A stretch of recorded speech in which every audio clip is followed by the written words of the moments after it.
So please feel free to share as much as you would like to, and also to share any questions that you have on the chat. So let me hand over to Logan Watt, the Executive Secretary, to open, as well as to Ben Dickinson, the Head of the Global Relations and Development Division. Thank you.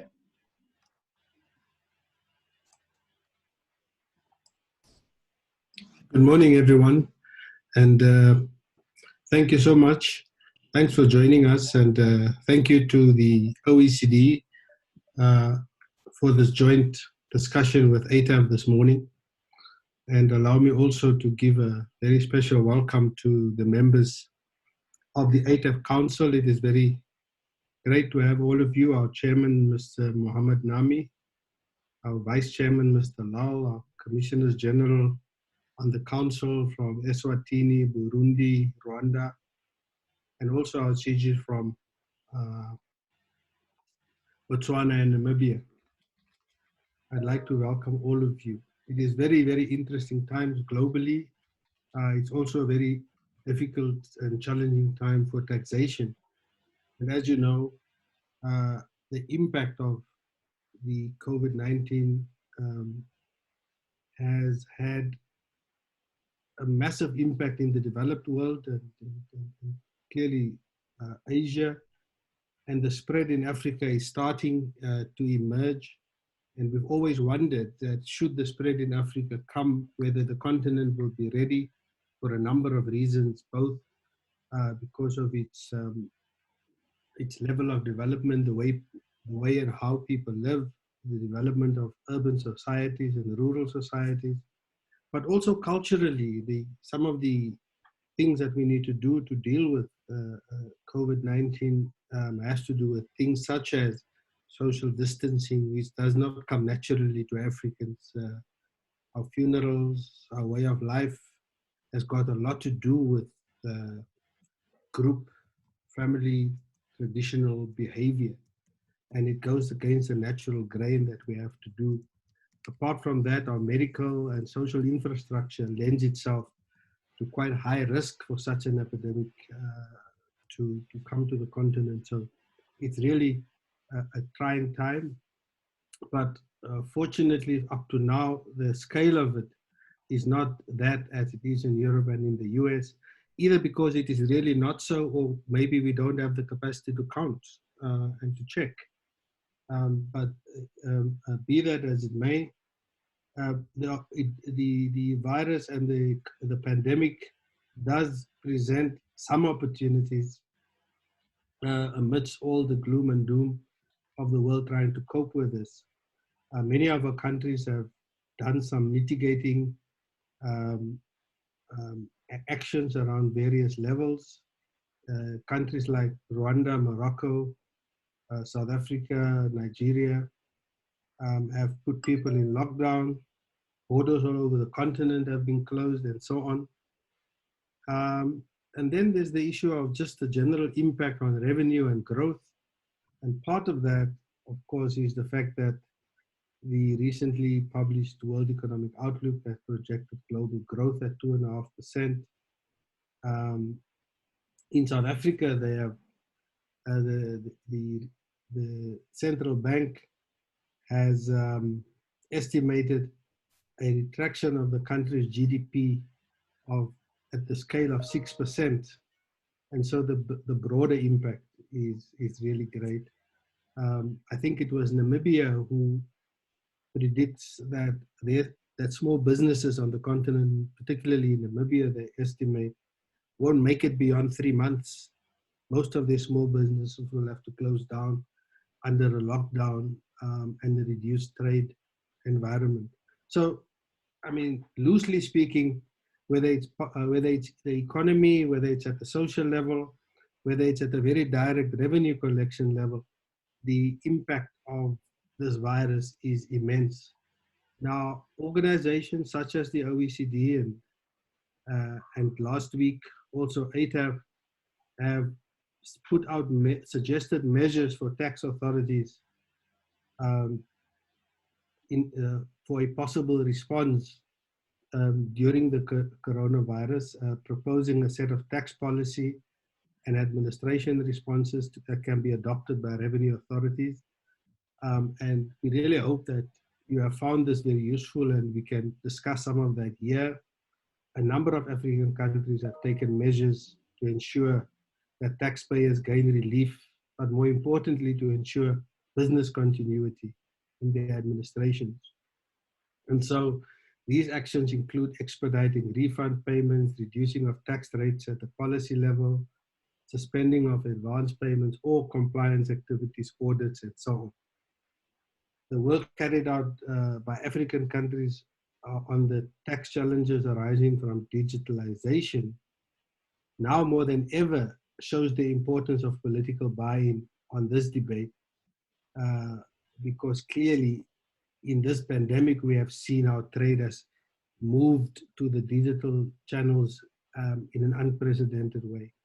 And so I hope that today's discussion will help us to share, both from an organizational point of view, but also from a country point of view, what our responses can be, not only during the pandemic, but I think already we're beginning to look at post-pandemic, how we're going to contribute to reconstructing the domestic and continental and global economy, and what this all means, including what it means for the negotiations about the allocation of taxing rights happening in Paris at the moment. So thank you for the time and for your attention, and I wish all of us to have a great discussion. Thank you.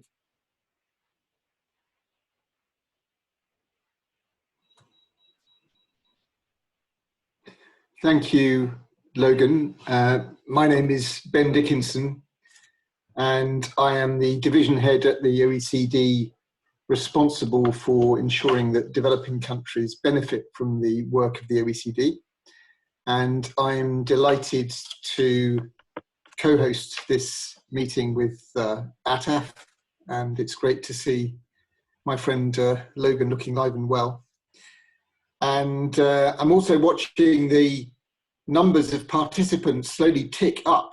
I see that we're 69 people from 27 African ATAF members, 27 African countries, which just shows you the demand for sharing international experience. And it is in this spirit of partnership that we want to have this discussion between countries and to examine some of the tax policy and tax administration challenges and opportunities. It's not the job of the OECD to promote one particular experience. As will become clear from the presentations, there is not one size fits all, and every country has its own challenges and will need to. But I think the sharing of international experience is clearly a good starting point to inform what countries can actually do.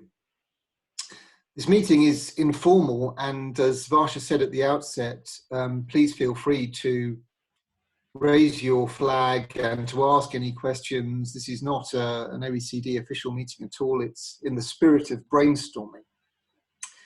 Let me just say a very brief word about the wider context in which this conversation is going to take place. I think if we look ahead, and I talk here from the international perspective, it seems that there is some positive thinking at the international level about a kind of Marshall Plan for the reconstruction of the world in economic terms after the main health crisis has diminished. And the elements of this are extremely important. And you will have seen that the Africa Union and the G20 are involved, firstly, in a very important conversation about debt relief and debt cancellation as a priority. Secondly, about relief in terms of concessional lending and cash flows in the form of aid coming into developing regions and Africa in particular. But I think it is important that we should not lose sight of the tax agenda taxation is the only viable long-term solution for financing not just health, but all public services, infrastructure, and in the longer term will have to lead the economic recovery. So let me end there by just saying I think there is a need to constantly put on the table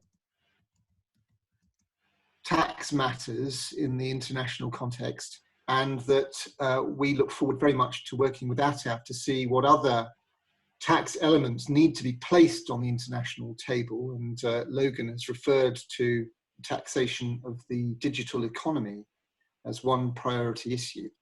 So let's not end the conversation today. This is just the beginning, and we look forward very much to hearing your questions and hoping we can facilitate the conversation. Thank you very much. Thank you, Ben. And I would like to now hand you over to Peter Green, who will do a presentation on the measures from a tax administration perspective. Peter is the head of the Secretariat for the Forum on Tax Administration. Over to you, Peter. Thanks very much, Barsha. Thank you very much for the kind invitation. Eve, and I think you were going to share my slides for me. It's very kind. I wanted to speak briefly about the document that we published to help share knowledge between tax administrations as to the different options that they might want to consider in the current crisis. I hope you've seen this already. If not, it's easily found on the OECD FDA website. A couple of general points first, just picking up on what Ben said. I should really stress that we're not making recommendations in this product as to what tax administrations should do. This is because the starting points, the domestic context, and the legal possibilities, and indeed the technological possibilities, are very country specific. It's also not intended to be a long compilation of actions being taken by each country. They do exist. You might find them useful. I think a lot of the accountancy, consultancy firms have produced them, but that's not what we're trying to do. We're trying to set out instead some design considerations, trying to categorize support measures and provide examples as food for thought. Eve, could you jump on 2 slides, please? And to the next one. So the design considerations that we've tried to pull out in this document, there's a number of them that people ought to really think about when looking at what their domestic responses are, against the background that there's no right answer here. One is around the targeting of measures, where at one end you've got the choice for maybe a blanket approach where you provide assistance to everybody. You suspend, for example, all filing deadlines and so on. The advantage of that is it's easy to administer, but the disadvantage is it's not tremendously well targeted. And another option at the other end is to closely link support to COVID-19 related difficulties, which has been done, I think, right at the beginning of the crisis by a number of administrations. I think as the crisis has developed, more have gone towards the easy to administer approach. But there you do need to be careful because you can start to build up quite large problems for the recovery period quite quickly. The second issue is around thinking about how things might not do what they're intended to do, certainly over the longer term. So deferring filing deadlines can break what in some countries may be a necessary link between tax returns and calculation of benefit payments, may have implications for expected refunds of overpayments if the suspension is not a voluntary one, it's a fixed suspension. Or it can mean, in some cases, that the government has less visibility of what's happening in the economy, and therefore less ability to understand what might be the best policy measures. And that's particularly so in the context of returns that are giving more real-time information such as VAT returns. You then have a set of issues that might arise from the duration of the crisis, hopefully shorter rather than longer. But you can, if you, for example, suspend all debt, you can lead potentially to an unsustainable buildup of debt, which may then cause business failures at a later date, make it difficult for people to get credit, and so on. So you need to think about the scale of what you're doing against the this issue around the duration. Fraud is another thing that you need to think about in designing both policy measures and administration measures, particularly where, because of the crisis, it's less easy to do checks or things have to be done at great speed. And I think we're seeing the emergence of a number of fraudulent schemes coming out, human nature being what it is. And then the final consideration that we pulled out was around how to make options available for the digitally challenged. I think one of the things we've seen in tax administration responses is how much there's been a move to the use of digital tools. And going forward, as Ben was saying, after the crisis, I think one of the things that there'll be more emphasis given to is around supporting the further digitalization of tax administrations for a variety of reasons. Can we move to the next slide, please?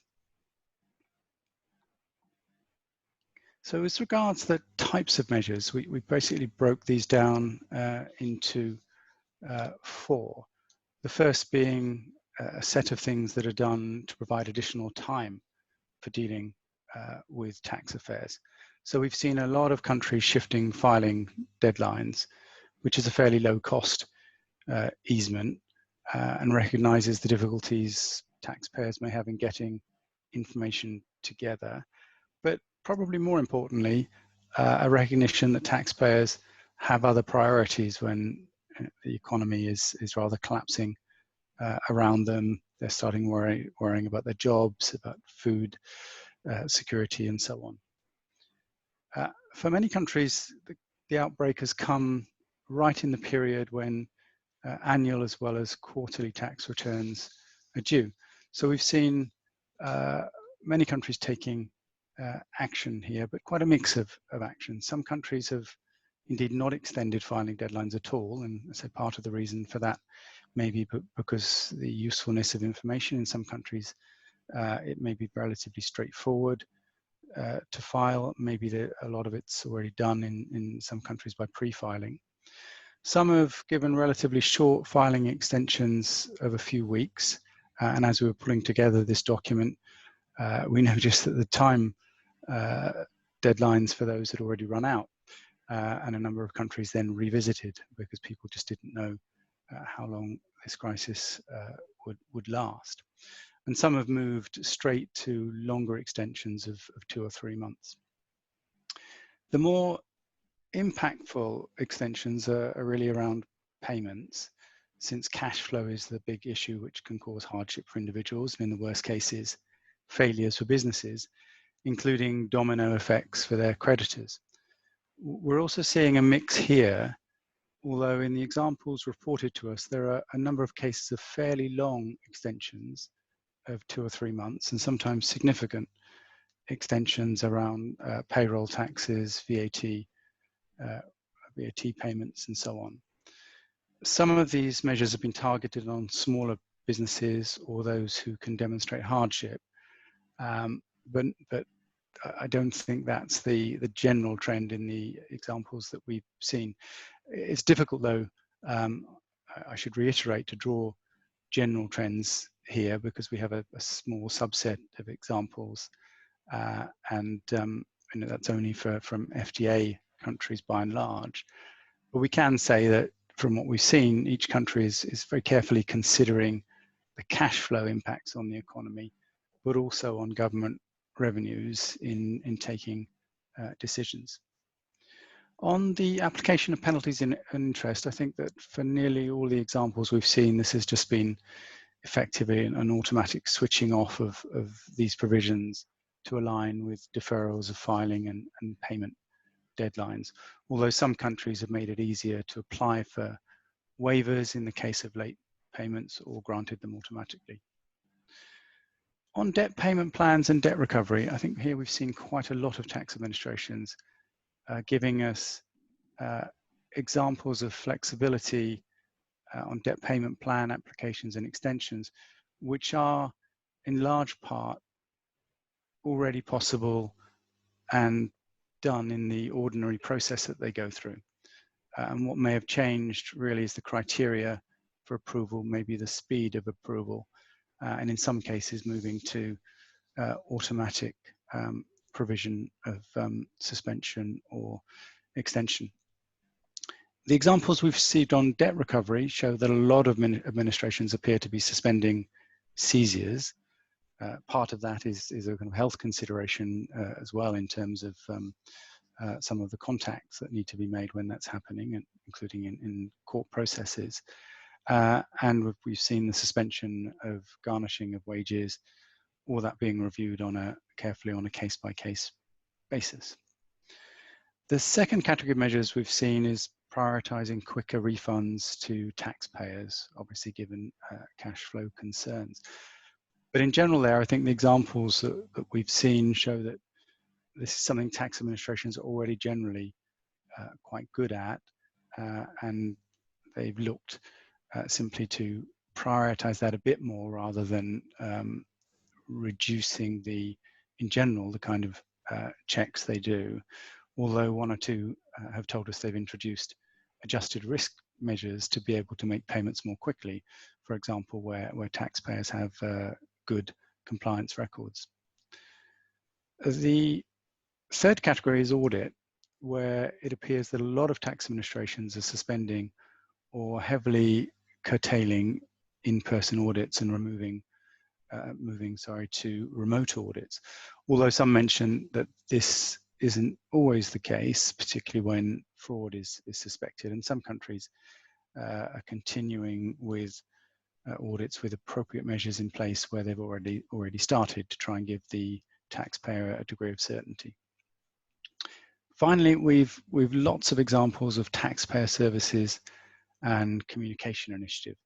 And we've seen a lot of administration put efforts into enhanced communication, from dedicated website pages being set up, more direct communication where they have the channels, SMS and email and so on, greater use of social media to try and extend the outreach to as many people as possible.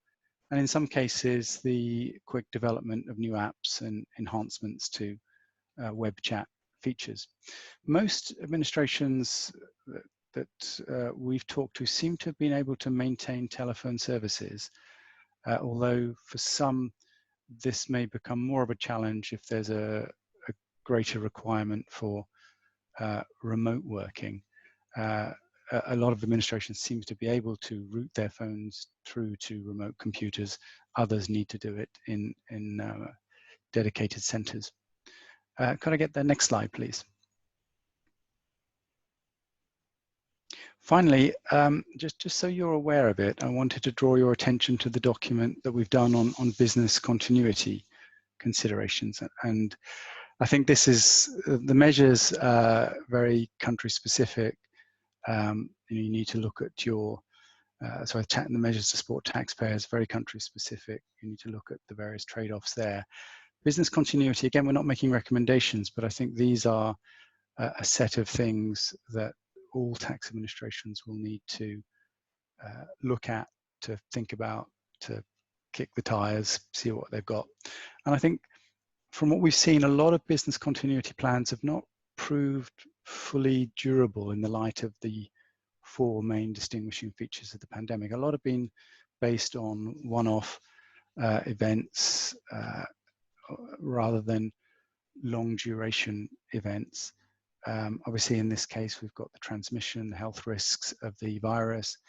We've got the extent of government actions that have been taken that tax administrations need to respond to, be that the restrictions on travel or the rapid changes in policy which tax administrations are asked to implement.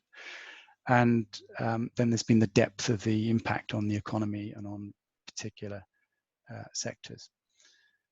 So we've set out considerations under the categories set out in this slide, although in this case we haven't used country examples given the sensitivities. This is really just a set of considerations and not recommendations, and some of them, for example, on remote working, to take one of the categories, may be less applicable or less possible in some countries than others.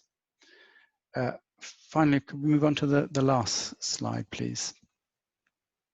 So just on additional things that the FTA is doing, we've launched a discussion forum on the knowledge sharing platform where we're trying to post presentations that are done in some of the virtual groups that we've established between FTA members to talk about some of the surfacing issues in more depth.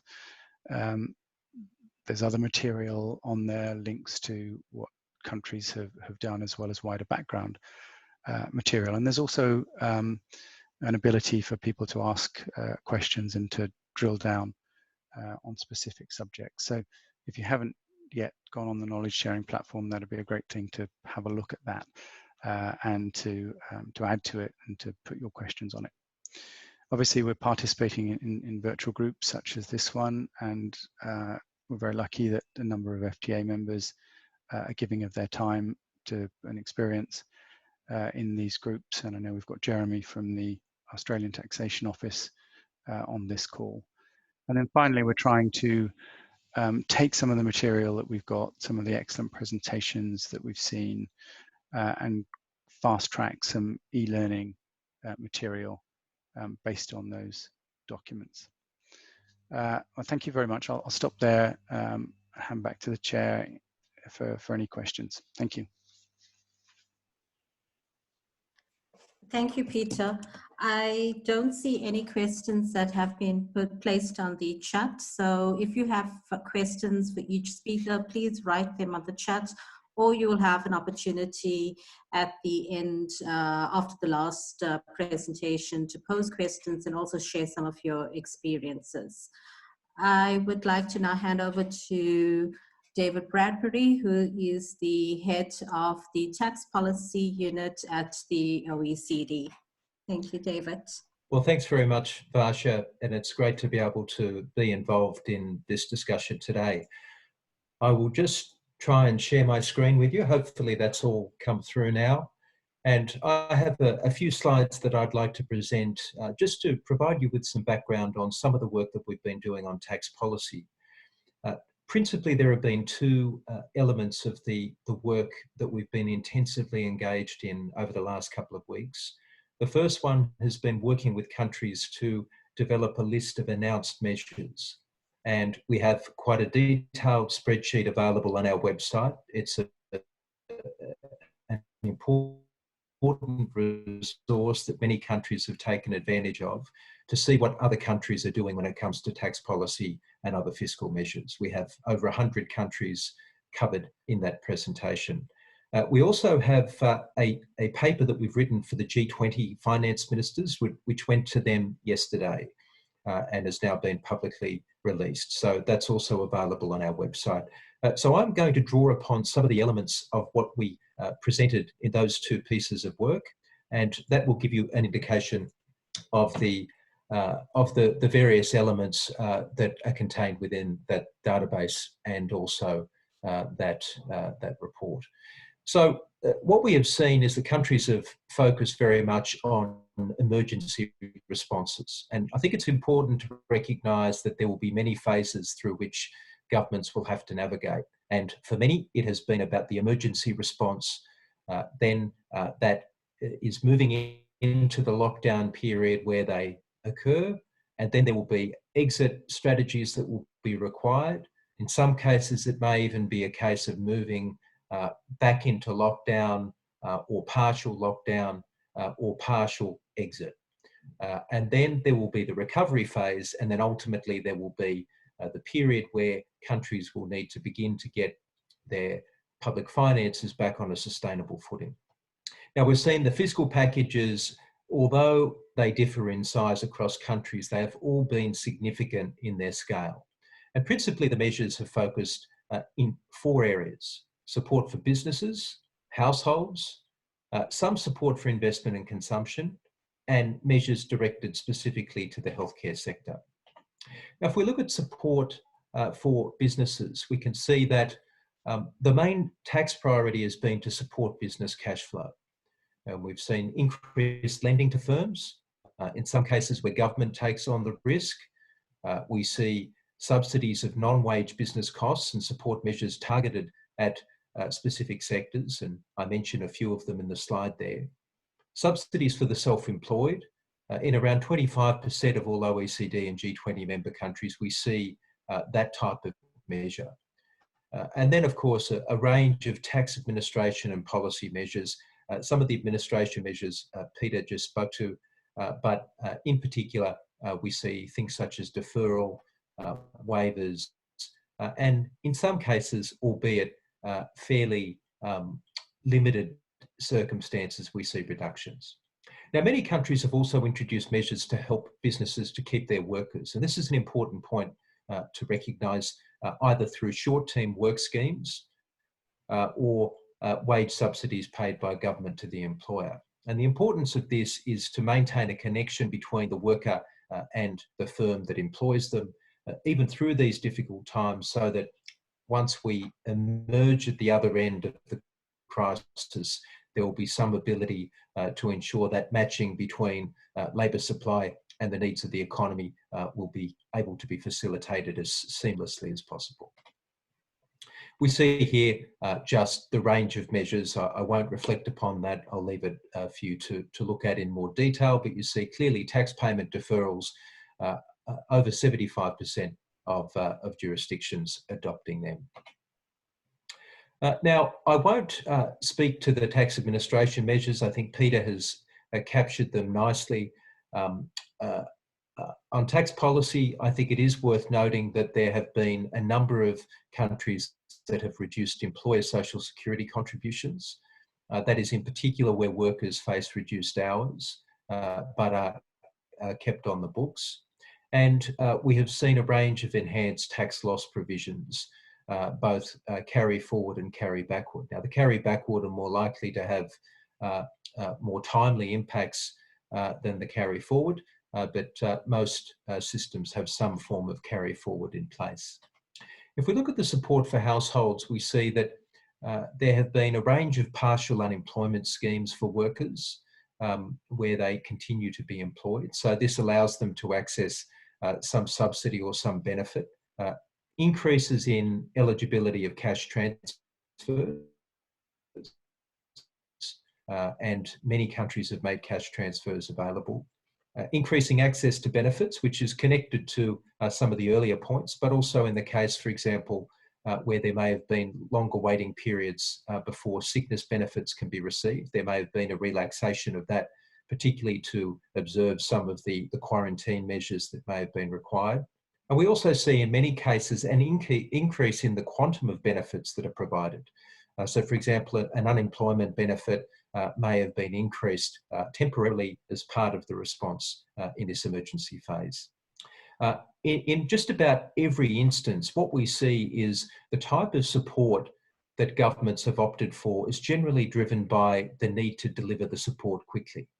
And that means that there is overwhelmingly a preference for utilising existing payments and existing systems, the mechanisms that are already in place, rather than having to go through the bureaucracy of creating new systems. So sometimes that's the key driver as to whether a tax change or a cash transfer happens to be the tool of choice by a government. Now, in terms of support for investment and consumption, these have been fairly limited. And I must say they've typically come in countries that were experiencing some of the blowback from the first wave of the pandemic, before it was classified as a pandemic, on their economies. But things like instant asset write-offs, providing for immediate expensing or accelerated depreciation, these are tools that are typically very effective in a recovery phase, but they are perhaps less effective when they are introduced at a time when we might be looking to lock people down, ask them to stay at home, and effectively constrain consumption in the economy and constrain investment by closing down parts of the economy and asking people to just sit tight while the onslaught of that initial stage of the virus can be at least addressed and the curve can be flattened, as we've heard so many people talk about.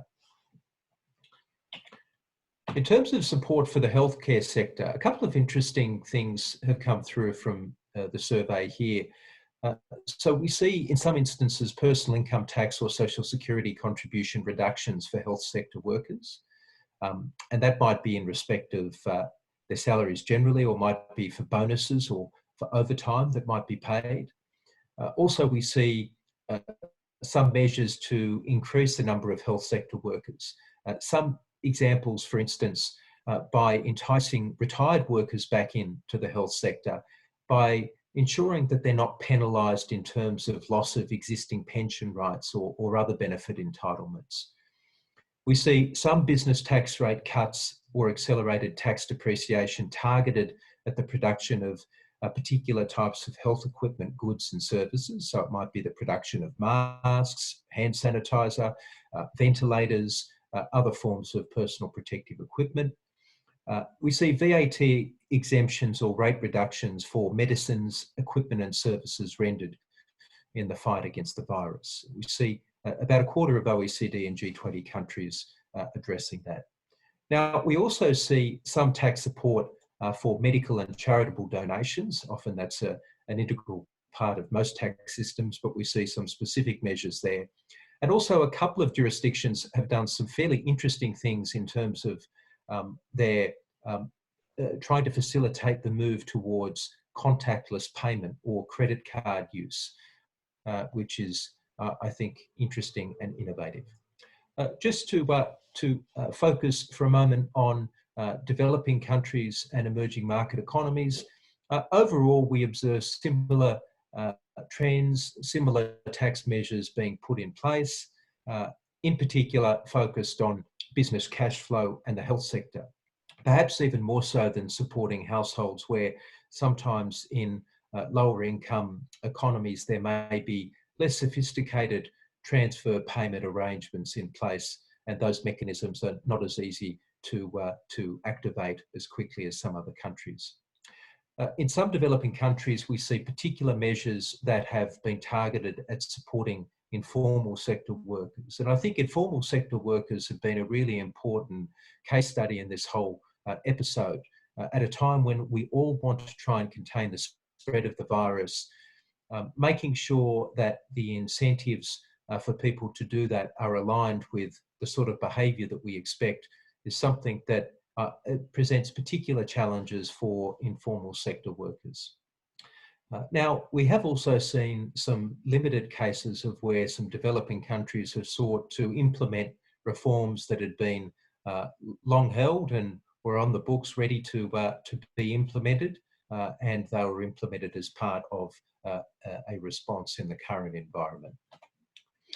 Now, I'll leave it there. Happy to take any questions, but just to reiterate the point that Peter made in his presentation, we don't offer these measures as recommendations as such.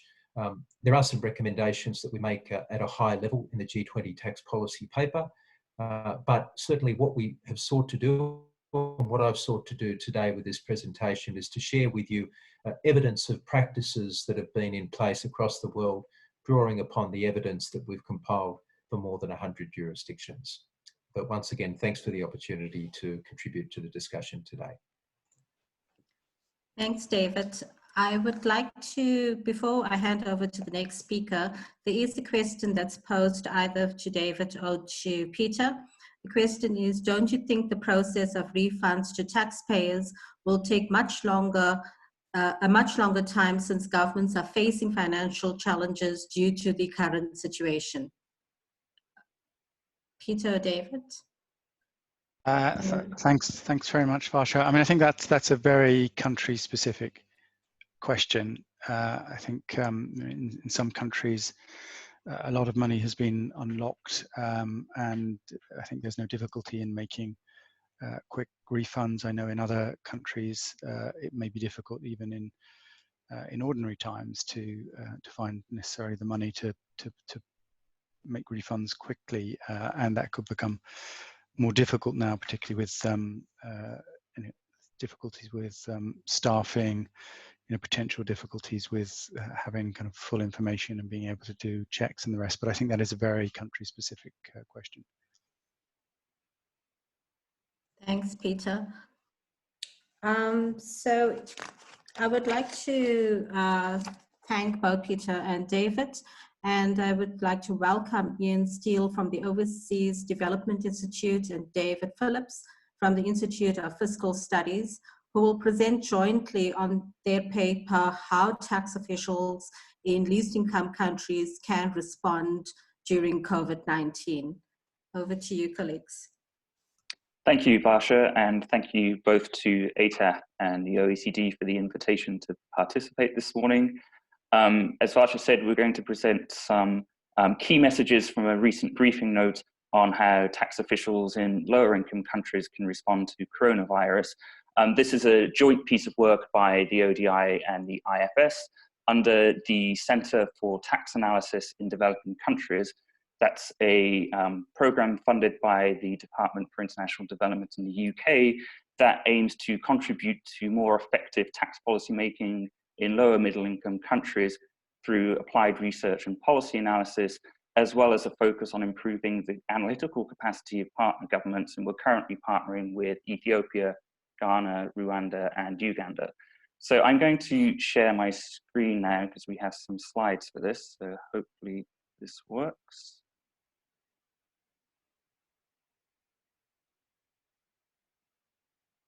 Okay, so we think there are really three important tasks for tax policy officials really around the world, but specifically in this paper, we're going to look at lower income countries.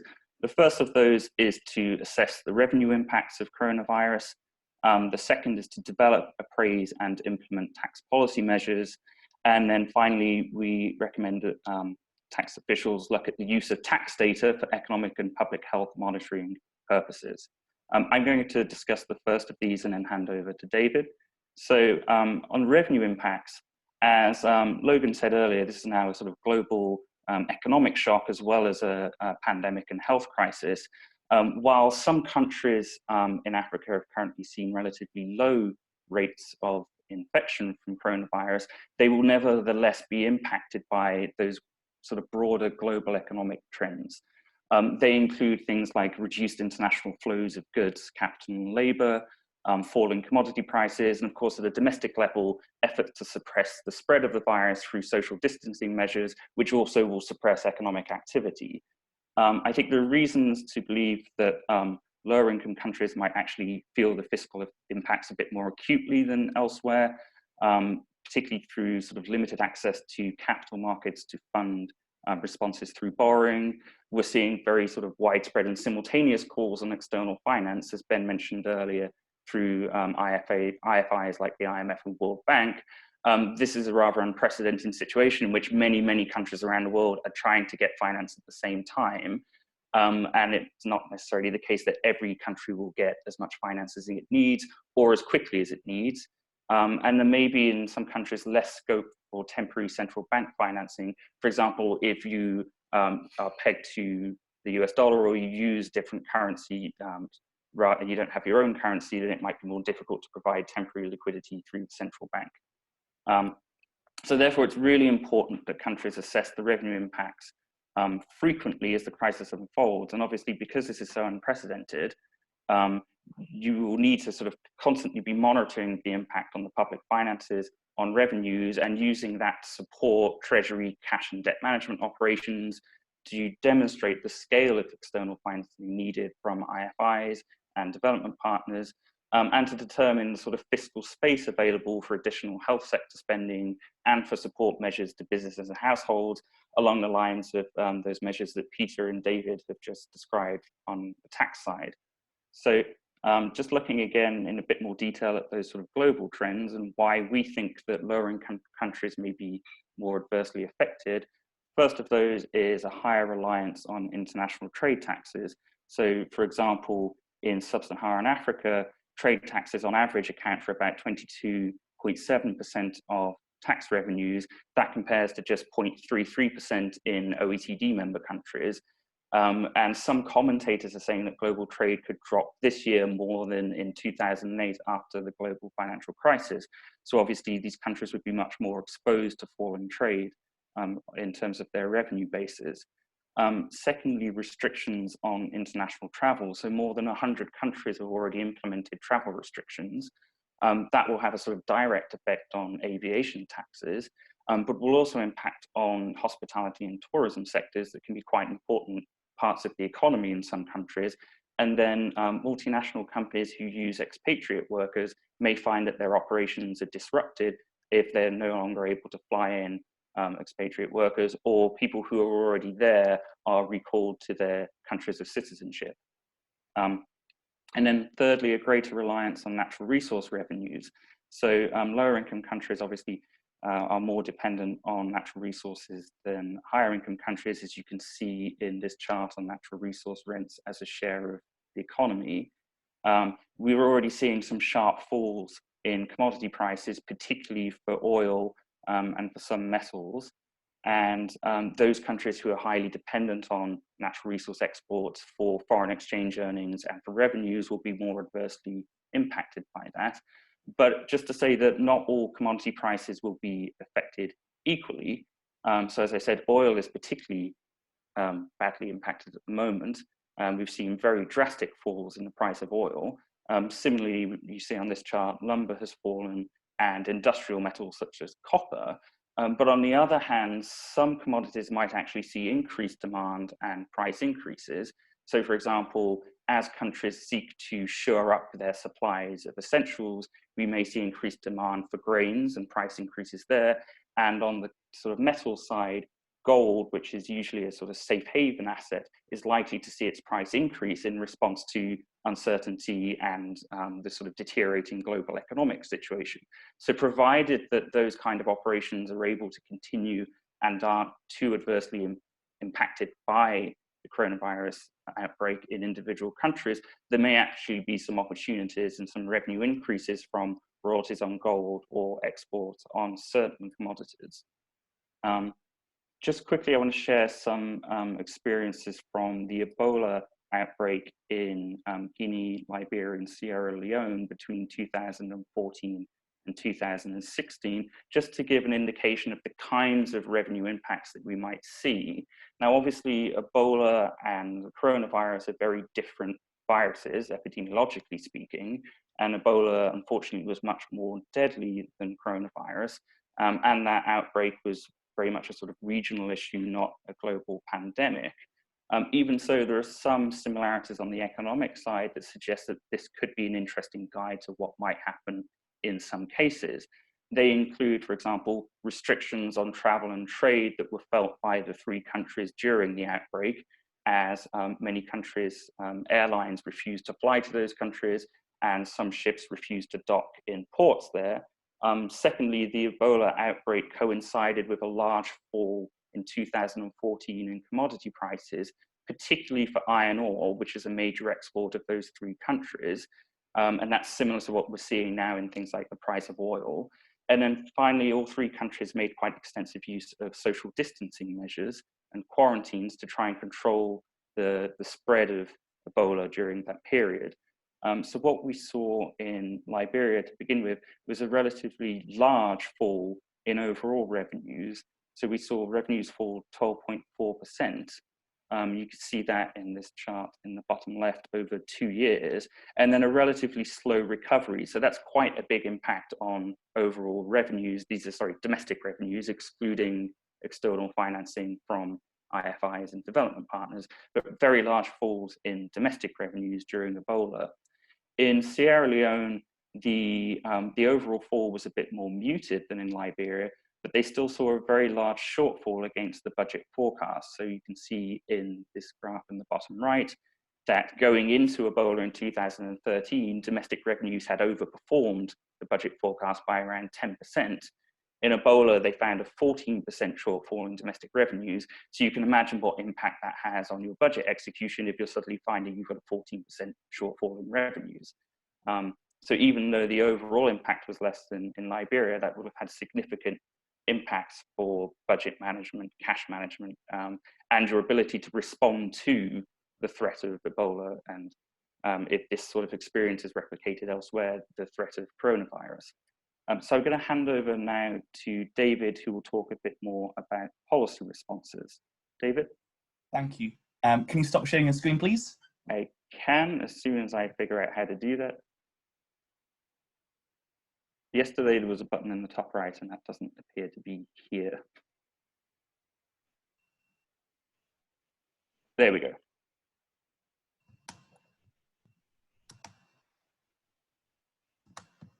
Okay. Is that working, everyone? Great. Thanks, Ian. So when it comes to the tax policy response to the crisis, we suggest, like David was saying, to think about there being 3 phases. And the first phase is the support phase, and that is the phase that countries should be planning and enacting now. The aim is to provide temporary support to businesses and households to help them survive the economic impact and the fallout from the pandemic. And examples of policies that could be put in place include those discussed in the last 2 presentations. Tax payment deferrals, expedited refunds, targeted help for particular sectors, and to vulnerable households. Now probably isn't the time for a general economic stimulus package, though, as David was saying. Stimulus measures would probably be less effective than usual, given social distancing measures preclude a lot of economic activity. And if people did respond, it could even make the situation somewhat more difficult. But once we are able to start opening up economies again, some countries may want to move on to this phase 2 stimulus phase to encourage consumption and investment and to revive their economies. And finally, some countries may need a consolidation phase where they enact measures to restore fiscal sustainability. Now, those should be in keeping with long-term plans for domestic resource mobilization. So if they are kind of like existing plans, for example, medium-term revenue strategies, having plans consistent with those would be a good idea. Although I think there's some sort of push from some sort of international actors to get countries to think about whether or not there could be a greater role for environmental taxes in this sort of consolidation phase, and maybe even in the current phase, if there is kind of an urgent need for revenue, could measures related to either energy subsidies or environmental taxation play a role there, given the fall in the cost of commodities like oil?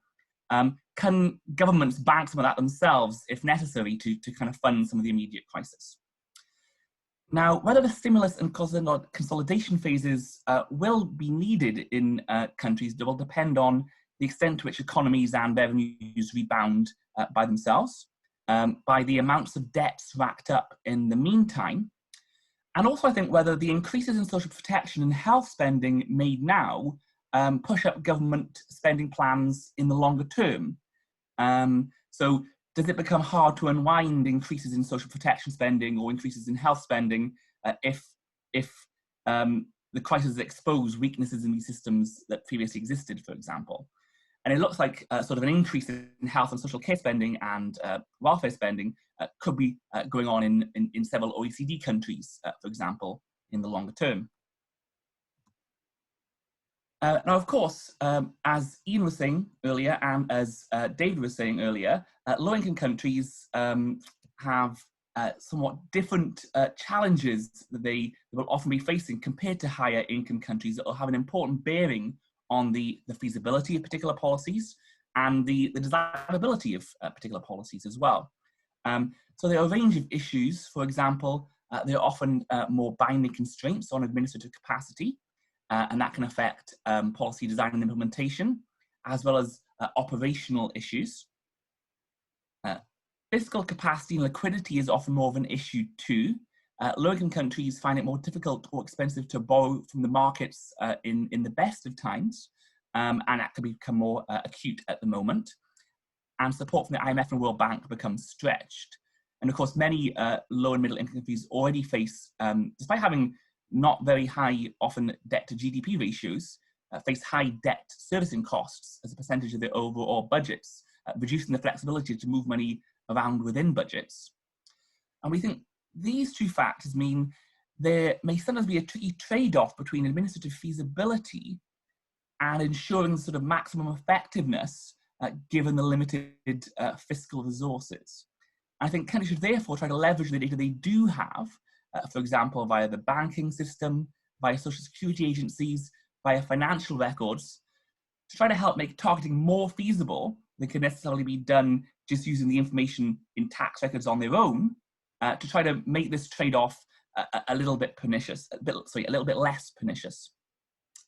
I think another factor that's obviously clearly important are the sort of large share of people and businesses who operate informally with little or no interaction with the central tax authorities. And of course, measures to defer or reduce taxes are of no direct help if you don't pay taxes in the first place. And I think the upshot of this is that other policy levers may be better placed to support many households and small businesses. That is certainly the case in the OECD and advanced countries as well, but I think it's maybe even more so in lower and middle income countries. So social protection needs to play a role, as could support actually provided by local government, which often interacts more with the smaller businesses via things like licensing and registration fees. So they may have a place to support smaller businesses. Now, as with the OECD presenters, we recognize that the kind of the specific policies for different countries will have to depend on the circumstances they face, both in terms of the impact of COVID and in terms of the financing available to them. But I thought it's useful to have some sort of principles. So our paper sets out some principles to think about the tax policy response. It suggests, firstly, something that's probably to avoid, for example, general reductions in corporate and personal income tax rates. We've not seen many of these, but we've seen some examples of this around the world. Now, if they're part of longer term plans, there's a question about whether they should go ahead at this time or they should be delayed to a time when the sort of fiscal space is more easy to gauge. And at this time, actually, they provide the biggest benefit to those still making large profits and earning significant amount of incomes. So, or put another way, these sort of measures provide the most support to those who probably need support the least. So general reductions in tax rates are unlikely to be appropriate at this time. As David was saying, measures to bolster the cash flow of businesses are much more common, and they are likely to be more cost effective too. That includes things like extending deadlines, deferrals, expediting refunds. I think one issue that is worth considering in many low and middle income countries is advanced payment schedules.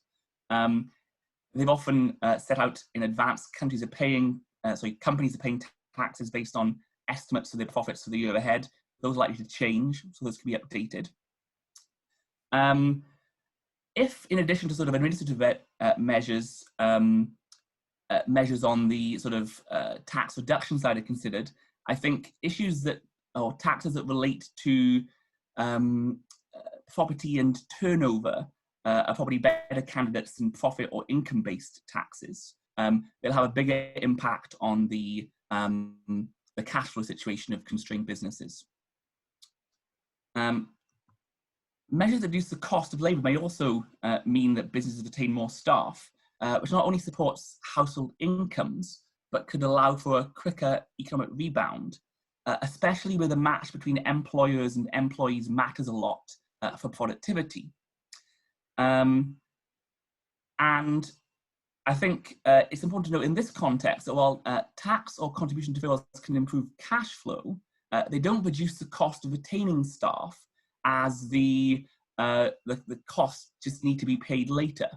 So this may be an area where temporary reliefs or subsidies need consideration, at least for certain sectors. It's an area where it's not just the cash flow issue, but the actual cost of labour could be mattering as well.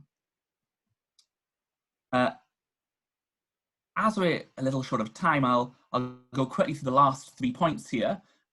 We also suggest that countries might want to look at the taxes that are acting or can act as barriers to flows of money and information. So for example, taxes on mobile money and money transfers, and mobile airtime and data.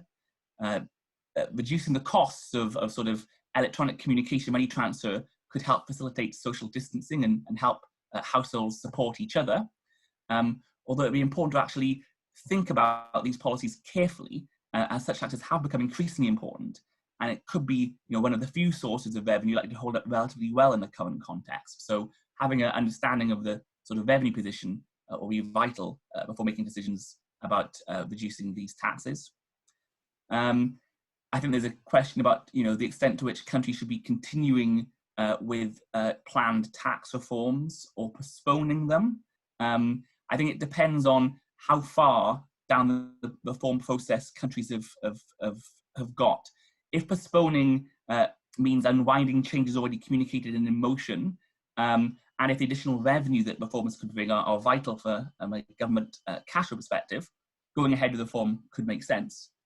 If, on the other hand, that isn't the case, reforms have not been, you know, progressed sufficiently far that turning back is more costly, actually going ahead, even if reforms are a good idea in the long term, they can be disruptive and mean additional admin and compliance burdens in the shorter term. And that might be something to kind of think about at the moment. I think finally, tax policymakers need to know the limits of national tax policy. So as just discussed, and as we talked about earlier with other areas of policy, spending measures may be better able to support many groups that have limited interaction with the tax system. And even for those businesses which do interact with the tax system, the formal sector, other forms of support, such as via the financial and banking system, may be better targeted in some instances. So for example, temporary deferrals of loan interest and principal payments, or changes to interest rates and measures like that. So that's kind of the thoughts we had on tax policy. I'll hand back to Ian for the final few thoughts on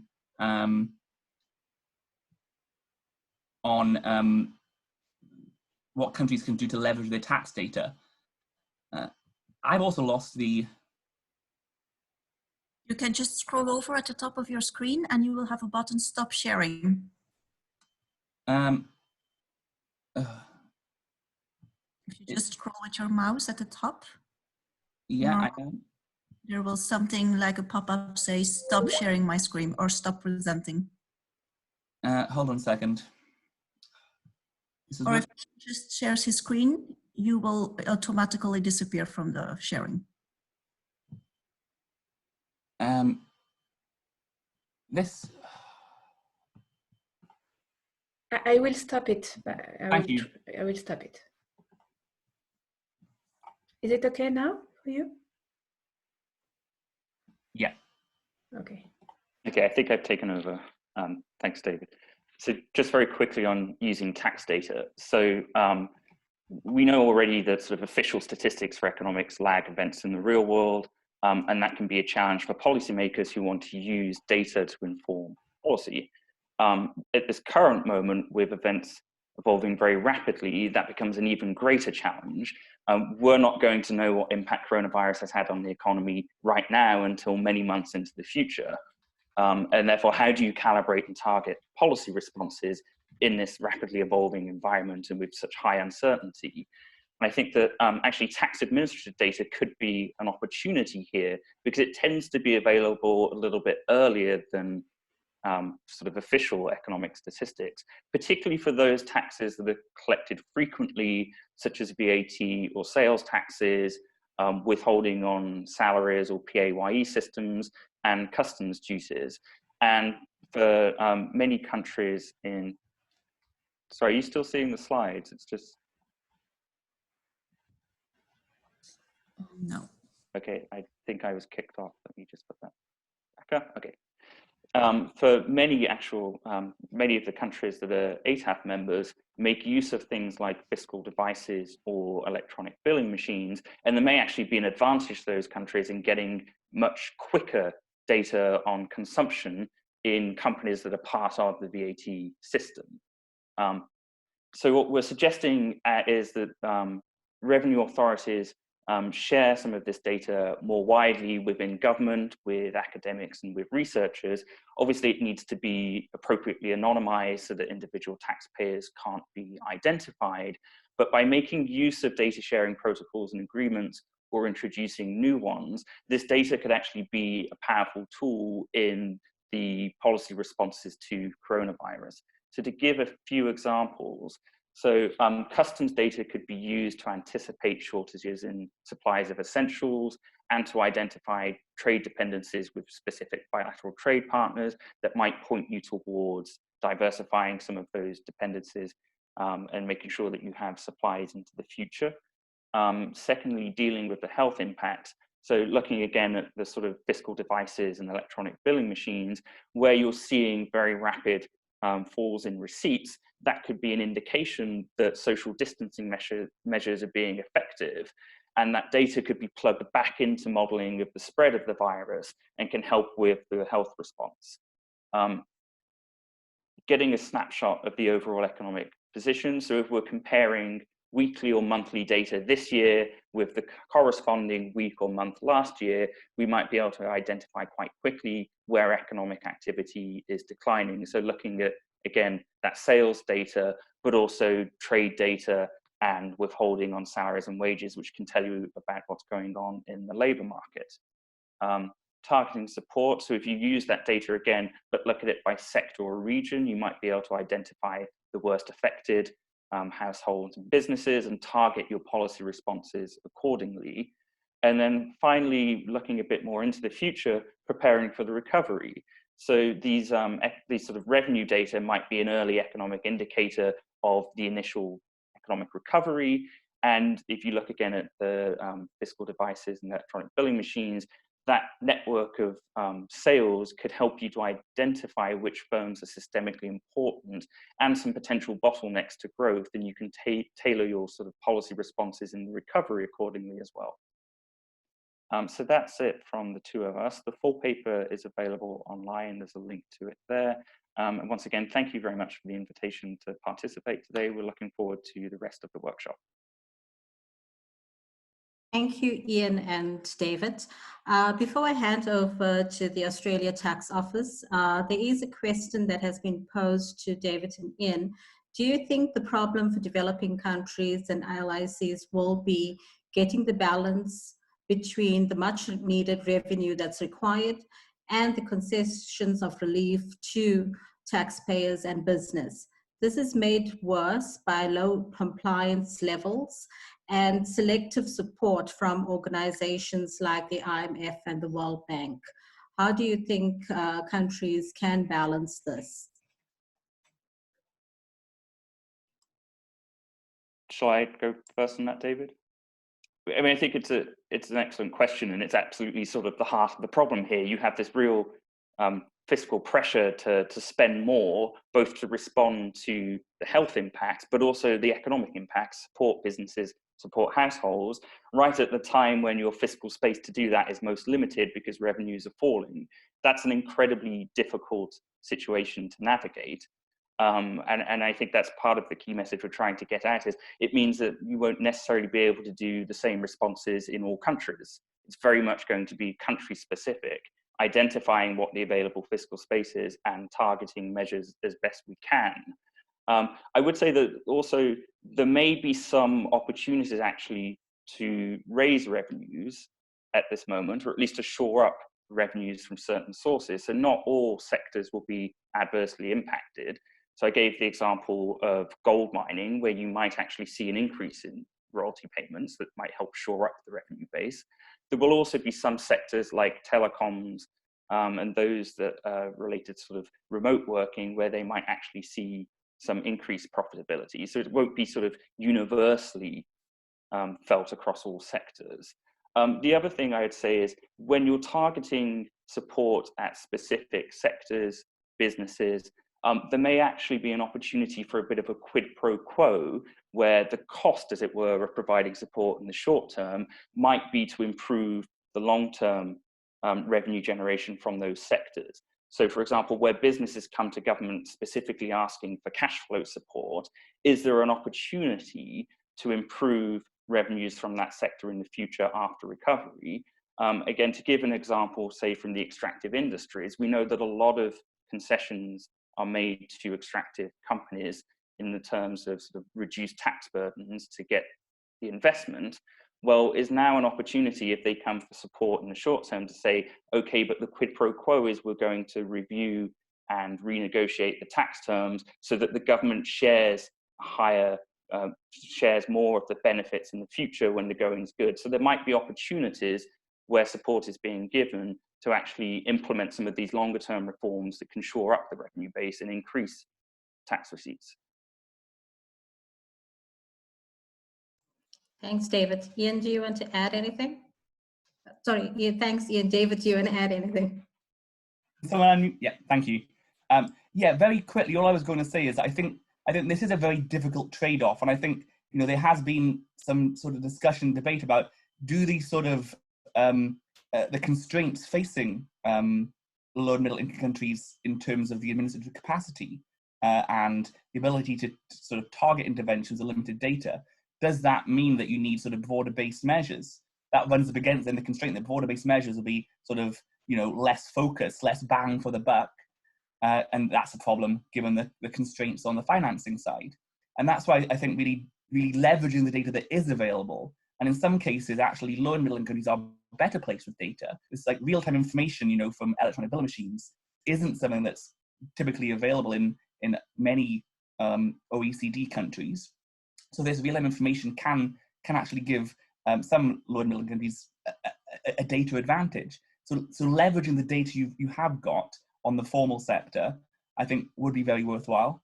And also knowing that for kind of supporting some areas, some parts of the economy, the informal parts of the economy, other measures may be more suitable. I think kind of one of the kind of mantras that has been used, I think it was the World Bank that kind of used this mantra. I think it's actually a very good one. Is support formal sector firms, support informal workers. I think that's a good way to think about kind of how tax policy and social protection policy can respond to the current crisis. Thank you, David and Ian. I see that we have a very active chat group going, and there are a number of questions which I will leave them for the discussion after the ATAF presentation.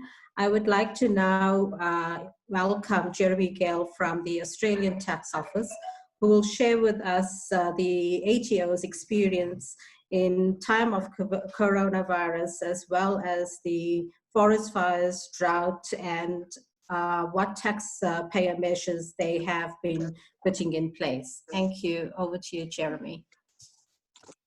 Thank you very much, and thank you for ATAF and the OECD for inviting me here to share with you the Australian experience. So maybe if we could just move to the next slide. So Australia, we are a very lucky country, but at the same time we have our fair share of natural disasters. And so most recently we've had one of our worst ever national droughts, followed by horrific bushfires which impacted huge portions of our country over a period of about 2.5 months.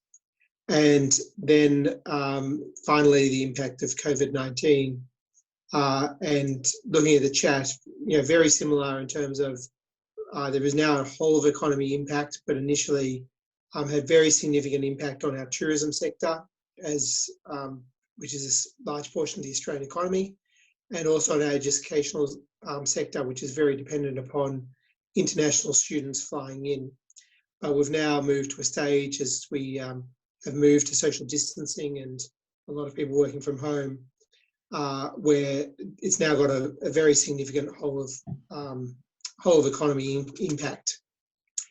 So in terms of how the Australian Taxation Office administers and deals with these types of disasters, because they are quite common, we have what we call a community disaster rapid response framework. And that has a number of different levels and different levers which we commonly apply in these types of disasters. But obviously in the case of something like the bushfires or COVID-19, they are taking it to a scale which, is sort of beyond those frameworks. And I'm now leading up a whole of response to the ATO as part of our executive committee. And so that is the level at which we're making our decisions, to have a very centralised and direct decision-making body to respond. In terms of our overall response, and this is our response generally to disasters, it's trying to put the taxpayer at the front of our thoughts and supporting taxpayers dealing with the immediate crisis or disaster and ensuring they're best positioned to recover, because it's only with their recovery that we actually get in a position where we can recover the tax, and that also restores the revenue base. So supporting the taxpayer through the immediate crisis and then supporting them to recover. And so it guides very heavily our approach. So maybe turning to the next slide. So in terms of specific responses which we have enacted, they're very similar to the types of measures which Peter outlined in terms of across the general OECD. So we have granted, quite long deferrals for up to 4 months for taxpayers. These are not at the moment blanket deferrals. They're deferrals by request. And so that was intended to ensure they were targeted by those businesses who are suffering the most. And it's very hard to pick who the losers and the winners are. However, as the crisis has developed, we are now considering even further more sort of widespread deferrals. Those deferrals would likely be in things which are past events. So our income, we have some quite long reporting cycles for income tax. So maybe in the context of those types of deferrals. The reason why it's targeted to those is in terms of the current economic activity, we actually want to encourage lodgement because that'll give us the economic data as to how the economy's handling the crisis. And also a number of our fiscal stimulus measures are tied to that reporting. So the reporting is necessary to get the other government support. We have a lot of businesses, particularly small businesses, who report for GST, goods and services tax, on a quarterly basis. We're actually encouraging some of those to move to a monthly basis. This is particularly effective for those businesses which have significant overheads, which they can't stop, but are not receiving any income from sales. So they can get through our GST system a refund. And again, similar to other countries, we're trying to accelerate the process of those refunds to assist their ongoing cash flow. We also have a payment schedule for advanced payments of income tax, which we call pay-as-you-go. And so we are allowing businesses to vary those instalments because a lot of them will not pay or not have an income tax liability for our income year, which ends on the 30th of June, because they will be significantly impacted in the last quarter. Even if they do have an income tax liability, it's likely to be significantly reduced. So again, varying them helps with their cash flow, or in some cases gives them refunds, further boosting their cash flow. We took steps very early on in the crisis to remit all interest and penalties. So we've been remitting those penalties and interest since about the 23rd of January. That also applies to things like the variation of the payment schedule. Normally, if you varied your payment schedule and you ended up with a greater tax liability, there's penalties which would apply. So that acts as a discouragement to varying the schedule. So again, the remission of penalties with regards to the variation actually encourages people to take advantage of that incentive. And finally, for those businesses which have existing tax debts in the system, we are encouraging them to vary any payment arrangements which they have to now cope with the circumstances they're dealing with. And we're also offering very low interest rates to help them with the payment of those plans. And recognising that we are going to have to be very flexible with regards to these at the current time, because it's very hard to predict what's going to happen tomorrow, let alone what's going to be the situation in a week or a month's time. And so what someone may well commit to today, they may have no capacity to commit to that in a month's time. We are also working with individuals who have financial hardship. We actually do have the capacity to grant waivers to individuals who are experiencing significant financial hardship. And also working with our tax community. So we have a number of our taxpayers are represented by tax professionals. They are also doing it quite tough at the moment.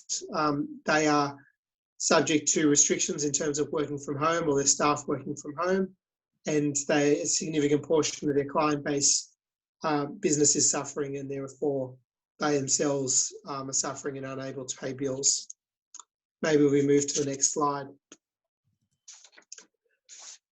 A huge part of how we are also supporting clients and taxpayers through this is not just with those sort of administrative measures, but also how we allow the information we provide to the community about those measures, about what we are doing to help them, and about the government response. So we are trying to use as much as possible digital means. So a lot of information being put out via our website. We're very active in social media. It's very effective in terms of getting to small business owners in Australia and also the tax profession. So things like LinkedIn, Facebook and Twitter. Newsletters. So we have quite large mailing lists, SMS, in terms of telling people certain incentives are available. So we're trying to use a broad host of channels. We also have, we don't have very many face-to-face interactions anymore in our tax system, but we do have extensive call centres. And so we're experiencing large call volumes as people call in with questions regarding what support we can provide them in relation to COVID-19. In addition to that, we have an emergency support line. So that's for people who are suffering, who require urgent assistance, and that gets them a priority response. Essentially, they go through to someone immediately to talk about their affairs. And that's someone who's especially trained in how to deal with someone in crisis, and to show great empathy and understand really what we can do to support those businesses. Really, all this is about is ensuring that when we provide assistance, we're tailoring that assistance to the particular customer's, taxpayers' circumstances, because not all measures are going to suit all taxpayers. So you do have to mix and match these measures to produce the right outcome to support taxpayers. In addition to what we're doing, and if we go to the next slide, this has been supported by a series of very significant economic stimulus packages launched by the government. And in Australia now, it's in excess of 15% of our gross domestic product. And it's been introduced in a series of waves as the crisis has developed. So just going through some of those measures and what they mean is we have what we call our JobKeeper payment, which is a wage subsidy. So it's up to 1,500 Australian dollars per fortnight and it's paid to the business, provided they are paying the wages of the employee. So they've got to keep the employee on to keep that connection, I think Peter spoke about, between the employer and the employee. And the business has got to suffer either a 30% drop in turnover or a 50% drop in turnover if they're one of our very large taxpayers, so with $1 billion turnover. So they have to meet that turnover threshold in order to be entitled to receive that. And that will start to be paid from the beginning of May. And that is being delivered through the tax system. So we are delivering that. Again, speaking, I think, to Peter raised it, is we're trying to use existing mechanisms. And because the tax office has very good connection with business, it was the ideal mechanism to deliver that payment. We also have an additional earlier stimulus measure which was launched. And essentially what that is a refund of withholding tax from employees' wages. So effectively we're giving them a refund of up to 30% of the tax which they've withheld from employees. So we're giving that back to businesses. Again, the idea is to provide a cash flow assistance to businesses, specifically targeted and aligned to their employment to ensure that they can afford to pay their employees and keep that employment connection. We have already launched some depreciation incentives to encourage consumption. So we have launched an instant asset write-off for small and medium businesses for any purchases up to 150,000 Australian dollars, and that is up until the 30th of June this year. So that is intended to ensure that there is some level of continued consumption in the economy. We are probably a bit more fortunate than other, say, developed countries, particularly in Europe and the Americas. We definitely do have very stringent social distancing rules and most of our population working from home, but we haven't been as impacted by the virus, touch wood, yet. So, in some ways, those measures will still have some degree of success. And we've got a longer term measure, which is a accelerated depreciation for assets purchased up to the 30th of June 2021. So that's a longer term investment incentive. We're also providing supports for individuals. So one of those is allowing individuals who've had reduced hours or have been retrenched, lost their job, the opportunity to access their retirement savings. They can do that by accessing $10,000 now before the 30th of June this year, and then $10,000 immediately following that. And we've also changed the rates at which they have to draw down on their retirement savings as well, because of significant turmoil in terms of the rates of return some of those investments have been achieving. So hopefully that just sort of gives you a very broad picture of how we've approached this as a tax administrator, and also some of the additional economic stimulus measures that the government is now delivering through our tax system, and we are now responsible for the administration of those. Thank you. Happy to take any questions.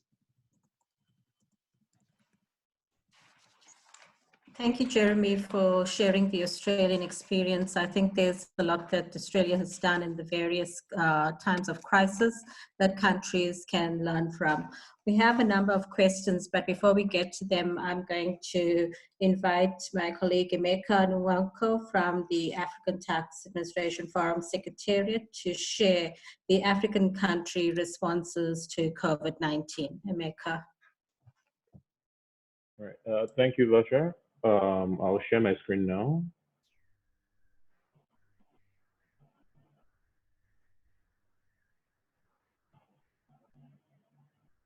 I don't know if you can see my screen.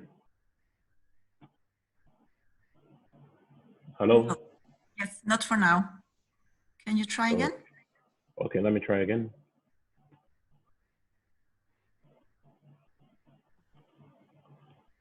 Now it's coming. All right. All right. Yes. Yes, thank you. Yeah. So I'll be talking about the responses we've seen from African Revenue Administration to the COVID-19 pandemic. Most of the details of the measures are similar to what Peter, Ben, and David have spoken about. So I'll give more of an analysis of the kind of measures that African administrations have adopted. In this period, just like the Executive Secretary said in his introduction, Africa is expected to be hit hard by the pandemic in terms of the economic impact and the major issues about the healthcare, disruption to supply chains, and protection of livelihood and employment. This puts most of the government decision where you're trying to alleviate the burden or the hardship on the people, while having to raise revenue to provide infrastructure. So it's almost it's more like a balancing act at this point of providing the infrastructure while giving some sort of relief in terms of tax relief to the people. So I wouldn't spend much time on the details of what kind of measures are the process of the design issues, because I think Peter covered that well, and Ben also, and David went into details to similar measures. So I'll go straight to the measures taken. In the case of African countries, the measures taken, we group them into the expected impact from the type of measure, the period, and the specific provisions when the measures were pronounced. You see that we have those that were meant to facilitate provision of essential items. These are mostly measures that have to do with reducing maybe documentation for importation, exemption of VAT for certain imports, and import duties and custom duties. For mitigating loss of employment, these are provisions that were specific about, they're based on corporate income tax rebates, but they were specific to retention of your staff or employees for the organization. To reduce the burden of compliance, suspension of audits, filing, extension of filing periods that might not, there's not with payments, but within a short period. Enhancement of funding to tackle the pandemic. This has to do with things like provision for additional deductibles for funds provided for the fight of the pandemic or provision of goods or services towards the pandemic. And then you have general cash flow enhancement for taxpayers. This comes in two forms, those given for corporate tax to businesses to sustain, and then you have those under PIT, which is also for certain businesses under PIT, and then for cash flow for households. In total, in our grouping also, the measures we've seen so far, about 20 in the way we group them. We'll go for that to see how many of them.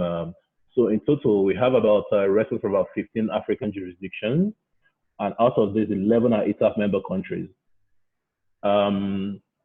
The most popular or the most frequent type of measure we've seen is the extension of filing and payment period. So we broke down the measures into what type of measure across different tax types across the jurisdictions. And we have about 99 measures. And what you see on the screen is about the 10 most common measures we've seen, with the extension of filing payments and suspension of procedural deadlines on the higher part of the frequency. This could also be because these are easier to implement. It might not require the bureaucratic process of maybe changing legislation, or it might just require a circular or regulation.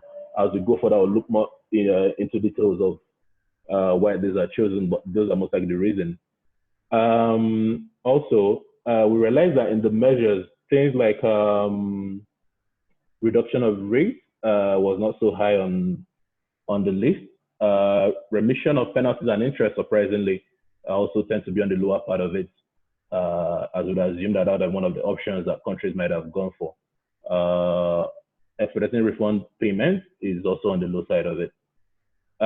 In terms of percentages, sorry, I need to adjust my screen a bit so I have a better view. Yeah.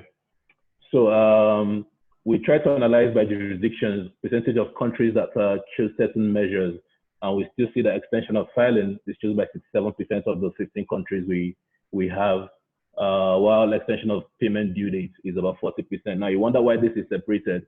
There were measures that were specific to payments, and in terms of payments, we mean across maybe debts or current assessments and all. Some filing also attached with payments, where both are extended at the same time. So that's why you find that separation. Only 33% choose exemption from tax. And so, for exemption of tax, this came mostly from VAT and import duties, as I had said. And then we move on to the expected impact. For most of the measures that were taken or chosen by countries, by our groupings, we realized that most of them were aimed at improving cash flow. This is by the type of measure, the length of time given. Most extensions, we have average of about 3 months to 2 months extension, mostly May, June, from April. Reduction of compliance burden. This was majorly contributed by suspension of audit compliance processes. This is a two-way street. It is the burden on the taxpayers, but also for administrative side of it, the safety of staff not having to go into offices or buildings and keep contact with taxpayers. Now, one of the outliers here is that there's only one jurisdiction or one measure that was taken that was directly targeted at retaining of employment. In this specific case, it was provided that if a company can prove that it retained the same number of staff it had at a certain date, it will get a tax rebate.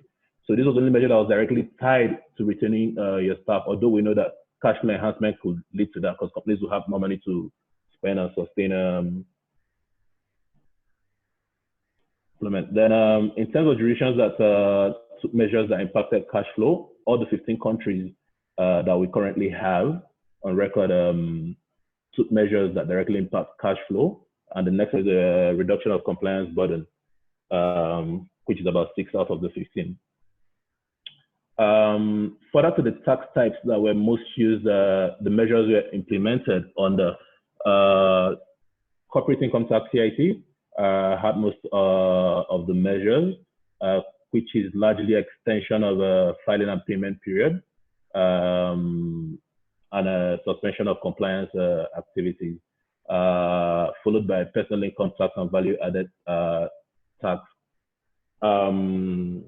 Now, presumptive tax or turnover tax was only one jurisdiction with what measure, and that had to do with reduction of rate, but not extension of a filing period or payment period. It only impacted reduction of rate. In terms of tax types, all the 15 countries had measures on corporate income tax, about 93 on personal income tax, and then VAT. What this shows currently for us is that most of the measures were targeted at PIT for households, and then sustaining businesses for CIT. Next to that is VAT, which has to do with supply of essential items. And then you see custom duties follows that immediately. I will just run this table. This only shows the tax type and the measures under the breakdown. This still shows that CIT, PIT, and VAT were the major tax types. The tax mix for the most of the measures. This is also a cross section of the type of measures and the impact they were intended to make. We see under extension of filing and payment periods, it was only one of the measures that was for reduction of the compliance burden. Most of it was about cash flow. Again, like I said, the issue between whether it's about compliance burden or cash flow is about the time period given and the specifics of the extension involved payment. I'll just run through the same thing here with the tax type. This still shows that most of it was under cash flow, and then reduction of compliance burden. So basically, from the data and the analysis, what we can see is that most of the measures were focused majorly on cash flow enhancement, then followed by reduction of compliance burden for most tax authorities. This could also be majorly, like I said, because these are things that don't require, extension doesn't probably require legislation. It's things that tax authorities could do on their own.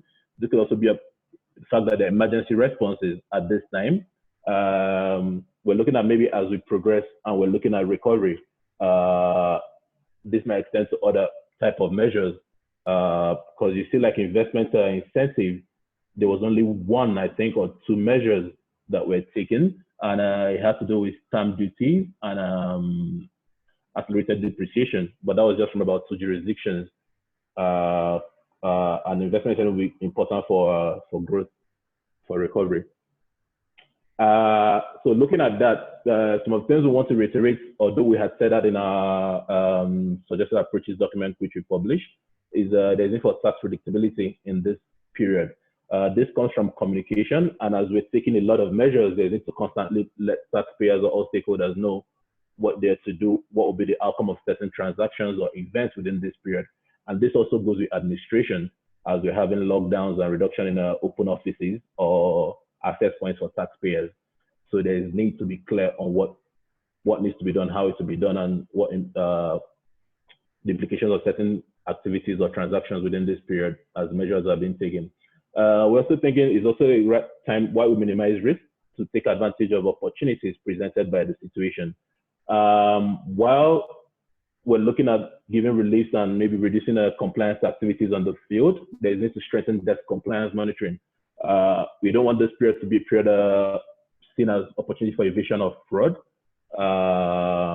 because there's impression that things are relaxed and taxpayers are not operating at full capacity. They need to continuously evaluate vulnerabilities in terms of physical access to offices, ICT access. We know a lot of tax authorities are now working remotely, That might mean using tools that usually wouldn't be used when within the office, or communicating through channels that outside the official communication channels prior to when we're working in office. So there's need to continuously evaluate the vulnerabilities of the system. One thing that is also coming up is changing the way work is done right now. Most people are moving towards digital tools, and also is changing maybe the sectors or the kind of transactions people are going to focus on. So they need to see the opportunities this presents in expanding tax mix, tax base for African countries, which is a big issue because we mostly focus on CIC, VAT, and personal income tax. So maybe this is the right time to look at going forward when we're coming out of this. How do we expand the base? How do we improve our tax mix to be better than it is now? Also, in terms of administration, we've been forced to work remotely for most administrations.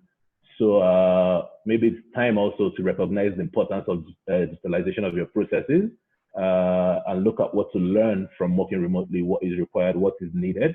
Because now we're talking of, I mean, we can see the infection rate in Africa is still low. It might grow. And then we're talking of possibility of second wave or scenarios of what if globally is resolved, Africa is not resolved, or is resolved in Africa, but globally is not resolved. So there's a lot of unknown, but we should learn from the process and see what we need to work on. In terms of the side of ATAF, we'll be providing some peer learning channels. We'll share more detailed information on the responses from the African countries. Most of our TAs also will take into cognizance the impact of COVID going forward, because we're also still working with member countries remotely. And most of the work we'll do will take note of possible impact for specific countries and put that into our work plan. We'll also be putting up some e-learning, continue with the e-learning platform and channels, and continue to engage and welcome requests or clarifications from member countries on certain issues where help might be needed. I'd also like to say that I think we'll send out a survey, and I think it'll be sent again tomorrow. We would want countries to participate and keep updating, maybe on a bi-weekly basis or monthly basis, on measures being taken or the ones being withdrawn as time passes. So keep this updated and share with other members. Thank you. Thank you, Emeka. I have a number of questions, and I'm going to pose 3 questions at a time. I'm going to ask Eve and Anlo to unmute the presenters, and if you could respond to the questions. I've also noted that there's some raised hands, and I will hand over to the raised hands at the end. So the first question is on the African Continental Free Trade Agreement, which will see the removal of trade taxes. Do you see a need to delay the implementation of this agreement given the effect of COVID-19?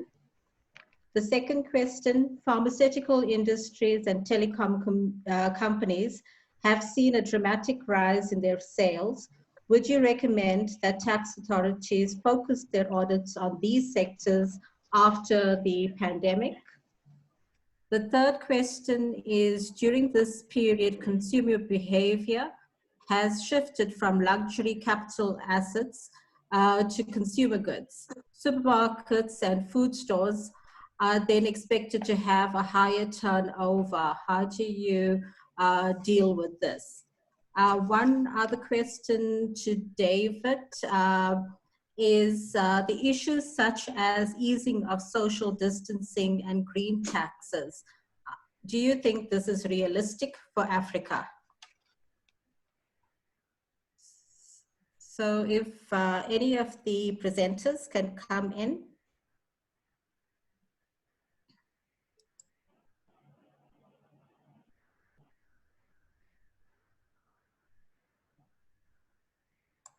David, would you like to respond on the social distancing? Do you mean me, David Phillips? Yes. Yes, great. So on the easing of social protection, clearly at some stage, all countries are going to have to take decisions about when to ease the measures put in place to reduce the spread of the virus. Those decisions will be kind of very context specific about, you know, how the virus is transmitting in the community, the ability of the health system to cope, the ability of the economy to cope, and citizens to cope, and governments to help them with the situation.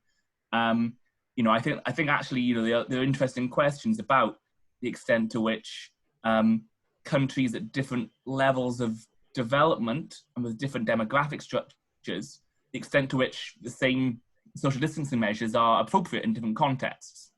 But at some stage, clearly, they will move away from social distancing, and the kind of emphasis then will shift from kind of providing immediate support to businesses to deal with that crisis to providing support to the economy to get it back up and running, and then to support the sort of improvement and sustainability of the public finances.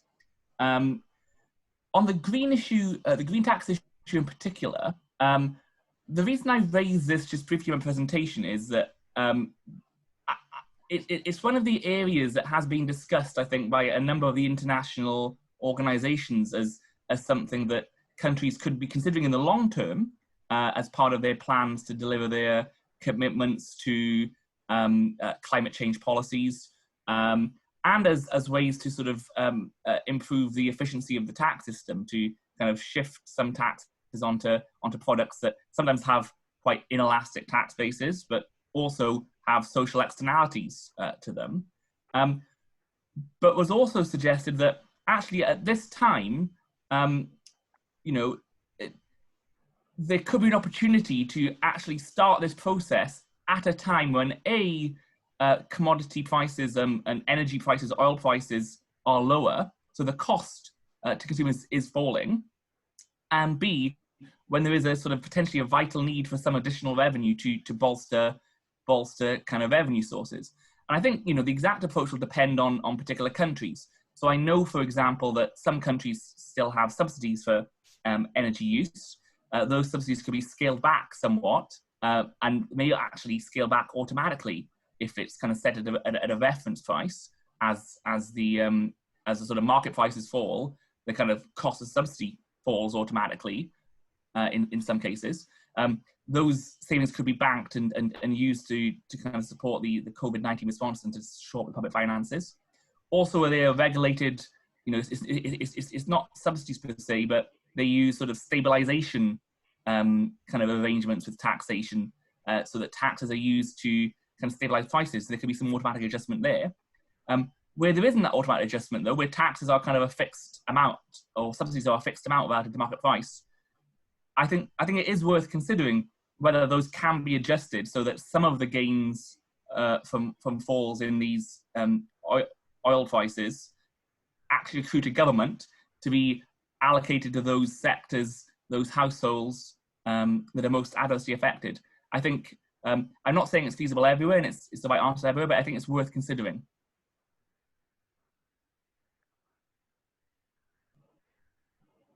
Thanks, Dave. On some of the other kind of questions, I think kind of, I will leave to the kind of experts on tax administration the issue about audits. On the shift of consumer behaviour from luxuries to necessities, and how that will affect, you know, the kind of volume of business by supermarkets. I think the extent to which this will affect countries' tax takes will depend on their tax structure. So countries that, for example, exempt significant elements of food and necessity goods, they like to take a bigger hit on their revenues than countries that have broader VAT bases, for example. So I think kind of countries will need to kind of consider, you know, given their tax structure, given the differences in tax rates applied to different commodities and different sectors, how that will affect them. And that will very much differ across countries. To the extent to which there are increases in profits in these sectors, the sort of application of tax rates will kind of will tax some of that for tax authorities.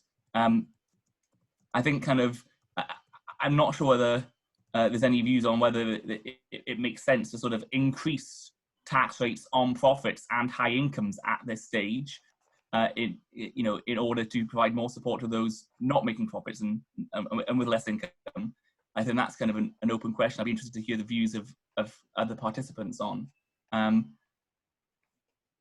don't have any immediate thoughts on the African Free Trade Agreement, except to the extent that, as I mentioned, large major reforms to systems can be disruptive, and if this is a reform that is likely to be disruptive to kind of the administration of the custom systems, it might be worth considering kind of contingency plans around that. Shall I pick up, just feeding on from David on the free trade agreement question? I mean, Yes, I don't think it's for us to make a recommendation here, and obviously I'm not going to do that. I think we can probably provide some ideas about the kinds of things you'd want to think about in coming to this sort of decision. So as David said, it's a major reform being implemented that will have compliance burdens, or will have impacts on revenue administrations and indeed on businesses and others. So you'd want to have a good understanding of what those effects will be, and ask the question, is now the right time to do that? I think we've already spoken about how important trade taxes are to revenues on average in sub-Saharan Africa. But actually, I think there's a question about how much of those revenues come from trade with countries outside of the potential free trade bloc, and how much comes from inside. So you would want to do the analysis and understand how dependent your trade taxes are on trade within that bloc, and whether it will have a big impact on revenues or not. And I think the other thing to say is, we're seeing trade decline quite rapidly around the world. Now, actually, there may be a role for a free trade agreement in helping facilitate smoother trade in things like essentials and pharmaceuticals that actually are beneficial right now. So yes, on the one hand, think about the revenue impacts, but on the other hand, is actually easing some of the barriers to trade within the bloc going to help those countries to act together and trade in essentials and pharmaceuticals to address the coronavirus pandemic. So I think there isn't really a simple answer to this. I wouldn't make a recommendation, but those are the kind of things I would want to think about in coming to a decision. Okay, thank you, David and Ian. I have about 5 other questions. I know that we are running short of time, but this is really interesting discussion. So I'm going to pose to David Bradbury. We are witnessing unilateral responses to COVID-19 in terms of the lockdown by countries, which has an adverse impact on trade and therefore businesses in these countries. How has the EU managed this? So I guess, David Bradbury, from your the work that you've done, if you could look at how EU has managed this. The second one is in terms of fiscal pressures on governments. This will mean that the tolerance for international tax avoidance will be low. What is your opinion on that? Okay, well, thanks very much. Conscious of the time, I'll try and keep my response as brief as possible. In terms of the reactions and responses of EU governments, this clearly is getting beyond my realm of expertise as a tax person, but certainly in what I've observed, we have seen countries acting unilaterally. That is true. There has been some degree of coordination at the EU level, at least behind the scenes, if not in terms of the way measures have been implemented. But certainly the most seriously affected countries in the early phases were Italy, Spain, France, and we have seen various strict containment measures put in place. We're beginning to see some of the early lifting of some of those measures. We have seen from many other countries across the continent containment and mitigation measures that are now in some cases beginning to be relaxed. So we see certainly Austria, Denmark has made some announcements in that regard. Germany has set forward a plan for when these restrictions will begin to be relaxed. I think what is clear is that this is uncharted territory and countries don't really know what the implications of the next phase will be. The objective has largely been about containing the number of deaths and the pressure on the hospital system, in particular the intensive care units. Now, even in the countries most badly affected that are beginning to contemplate withdrawing those strict measures, we're seeing that there is still considerable pressure on intensive care units. Hospital admissions in some cases are coming down a little, but there's still enormous pressure on the hospital and health systems. And we continue to have large numbers of deaths being recorded in any given 24-hour period. So the next step will be some partial lifting of those restrictions. I think it's probably unlikely that anyone is going to move to a complete lifting. Will that happen in a coordinated way? I suspect there may be some loose coordination, but I think that these will probably most likely be unilateral decisions by countries based on their assessment of the success or otherwise of measures to this point. Just briefly on the lack of tolerance moving forward for multinational tax evasion and avoidance. Clearly, I think if the experience of the last crisis is anything to go by, there will be not a lot of tolerance for those that might be seeking to take advantage of loopholes within the law, or to, even worse, to evade their taxes under the law. So I suspect that particularly as countries begin to move into that final phase, which is the, was described earlier as the consolidation phase, the phase when governments are really over the initial hump of trying to restart their economies, but beginning to turn their mind to how they will fund their systems in the longer term. There will be a whole range of tax measures that will probably be on the table, and I think the environment will be such that there will be very little tolerance for tax avoidance from anyone, and I think that it'll be a challenge for governments to try and consider how some sharing of the burden of rebuilding their revenue base over the longer term can occur. Thank you, David.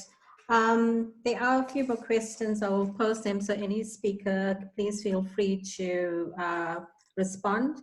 Will there be a new risk for a race to the bottom, as politicians will be tempted to grant tax holidays as investors come back in just at the point when we know that revenues are critical? The second one is, how are countries going to balance between offering tax holidays, which is similar to the first, as pushed by politicians, of their tax revenues to run government and key deliverables like health sector? The third question is, how are countries going to respond in terms of some of the measures to relieve cash flow burden, and how will countries consider incentives to pay early? There is a last question that I have, which is for Ian. If we consider postponing tax raising reforms, as you indicated, don't you think this is difficult and unsustainable for LDCs, most of who rely on foreign aid? Can we target the revenue-raising reforms on non-essential businesses that are making a fortune out of this crisis? What are your opinion and thoughts on this? So can I hand over to Ian first? Yeah, happy to answer that. So I think first thing to say is what we're talking about are revenue-raising measures that have already been announced. They were announced at a different point in time before coronavirus and are due to be implemented in the next sort of 2 to 3 months, although potentially we may need to look at a longer time horizon depending on how long the pandemic and the economic effects last. But what we're talking about is really, now is probably the time to review those measures and say, well, is it still appropriate to go ahead with this specific tax reform or tax increase now, or should it be deferred until after coronavirus and when the economy is recovering. And I think that really depends on what the specific measure is and who would be affected by it. So we've talked a little bit about one example where you may be able to raise revenues in the short term if your country is a net importer of oil. Given the drop in global oil prices, could you cut subsidies or temporarily increase import duties so that the benefits of lower oil prices partly flow to the revenue and not just to the companies? So I think it really does depend on what the particular measure is. I think the link to foreign aid is an important one, because often foreign aid can be, to a certain extent, predicated on certain reforms being implemented, including reforms to grow the revenue base and increase tax revenues. Now, I would suggest now is the time to be having conversations with the IFIs and with development partners to explain why you think it might be appropriate to defer a measure now, even though it would increase revenues in the future and may be a condition of a specific loan or grant, because the world has changed. And I think that I would hope that IFIs and development partners would be receptive to those kinds of conversations and arguments. What may help is doing the hard work to understand what the revenue impacts are and having good evidence behind those positions when you communicate to the partners. But yeah, I think it's a great question. I would very much say review these things in light of the current situation. I'm not recommending that you should defer these things. I'm saying take a look at them in light of what's going on now. And maybe in some cases it will be appropriate to carry through with them, and in other cases it might be better to defer them. Thank you. Can I invite any of the other speakers? There's also an additional question, maybe either David Bradbury or Peter Green could look at. How far can exchange of information agreements assist in managing the impact of the pandemic, and especially between trading countries? I've seen that neighboring countries have come up with different measures, and I'm a bit worried where neighbors have different lists of critical essential goods allowed to move across borders, which has resulted in delays in terms of trade facilitation. Could I invite any of the speakers to respond or to any of the questions that have been posed? If I may come to the questions on sort of the race to the bottom and the sort of the challenges between sort of a desire to kind of reduce taxes to boost demand and attract investment versus the need for revenues. I think that is a real challenge. It's a challenge that is faced not just now, but at all times by especially many lower and middle income countries. I think when it comes to thinking about the kind of measures that are put in place for, if you like, the sort of stimulus phase of a package, if one is needed, I think I should say that, you know, depending on how quickly economies recover and the dynamics of, you know, this recovery, it may not necessarily be the case that significant stimulus measures are needed to recover from this.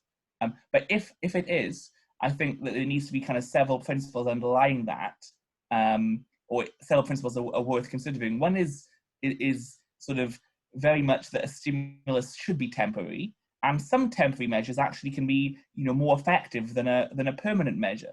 So, for example, on the consumption side, a temporary VAT reduction is likely to have a bigger impact on consumption than a permanent VAT reduction, because as an economist would say, not only do you have the income effect, you have a substitution effect in the kind of temporary VAT reduction. So people bring forward their consumption in order to take advantage of the lower tax cuts. So measures that are temporary not only kind of reduce the risk of opening up a permanent hole in the public finances, but also can sometimes be more impactful in terms of bringing forward activity. I mean, I think the same would happen on things like investment as well. You know, temporary investment incentives would do more to boost investment in the short term than permanent ones. I think, you know, when thinking about the types of kind of corporate tax incentives to put in place, I think already there's been sort of advice and discussion about the role of tax holidays, which are sort of profit-based incentives versus investment-based incentives like accelerated depreciation or immediate expensing of investment. In general, I think kind of the latter are seen as being better stimulus measures in particular than tax holidays and profit-based measures. And actually in terms of impact on sort of growth and productivity, that it is more likely that these latter measures will be more effective. So I think kind of this still maybe is a question: do you see a sort of a race not to the bottom, but a race to the top in terms of investment incentives? But those measures are more likely to be effective at stimulating the economy, and if they are sort of very much targeted and sort of put in place as temporary measures, that can reduce those longer run risks. I think, as I said, in the longer term, I think we're certainly going to see, I mean, in my country, the UK, almost certainly kind of upwards pressure on spending in the long term, not just the short term, as a response to this crisis. I think there's a question whether that is the case in many low and middle income countries as well, especially with social protection, where social protection policies are often very patchy at the moment. Could there be an expansion of those, especially in urban areas, for the urban poor, requiring more financing? Again, if that's the case, I think you do need to make sure you are moving from the sort of stimulus phase to the consolidation phase with a timed plan. Just to quickly weigh in on these points, and I think I'll hand over to Peter if he wants to address the exchange of information question. But clearly, as David has just said, if you think about in the corporate tax space, something like an instant asset write-off or some temporary immediate benefit rather than a cut in the corporate rate is firstly likely to be targeted to new and additional investment rather than giving a windfall benefit to existing investment. The other thing is that if you're in that stimulus period and you have the carry forward of losses, sometimes the provision of a reduction in the rate itself delivers no benefit at all, whereas some other form of incentive might be more effective. On the broader question about concerns about a race to the bottom and extreme tax competition to attract investment, clearly I think that type of concern very much sees an emergence, a re-emergence or a stronger emergence of things like the Pillar 2 discussions that are currently occurring around some level of minimum taxation. So I think many of these issues will come to the fore, and that's one that I think you will hear a lot more about. Thanks, David. I'd like to invite Jeremy. Would you like to add anything at this point? And Emeka and Peter, before I hand over to the two CGs that have raised their hands. Varsha, maybe if I could quickly address a couple of questions. On exchange of information, I think the question there is really more about understanding some of the unilateral measures that countries are taking rather than exchange of information for tax transparency purposes. And as the question says, some of these unilateral measures can have biggest spillover effects, particularly when it's involving goods being held up at borders for potentially critical goods as well. And I think we do need mechanisms so that people understand what's going on, but I don't think that's through the kind of tax transparency framework. On the question on audits, which was should countries be looking to audit some of those making profits during this period? I mean, I think it's probably countries need to consider more what their auditing strategy should be, particularly in the recovery phase rather than the kind of emergency phase. And there are kind of a number of considerations in that. I mean, there needs to be an analysis of what the risks are, but not just for those that may be making large profits during this period. Maybe more immediately, it's around those that might be at risk of failures, where bankruptcy, where audits might be part of trying to protect revenue coming into the government before assets disappear if the bankruptcy can't be avoided. Audits, I think, can also be potentially something that can help if companies are in cash flow, adverse cash flow positions, then actually audits may be able to help them understand how they might get through that with the various things that are available from tax administration that can ease their tax flow and help them remain a viable business, because bankruptcies can be massively damaging to an economy with a large scale loss that that goes when companies go down. So I think it's much more around having a strategy for audits based on some deep analysis of the how the economy is developing and the risks that are there, rather than just simply kind of going after those who may have made more profits.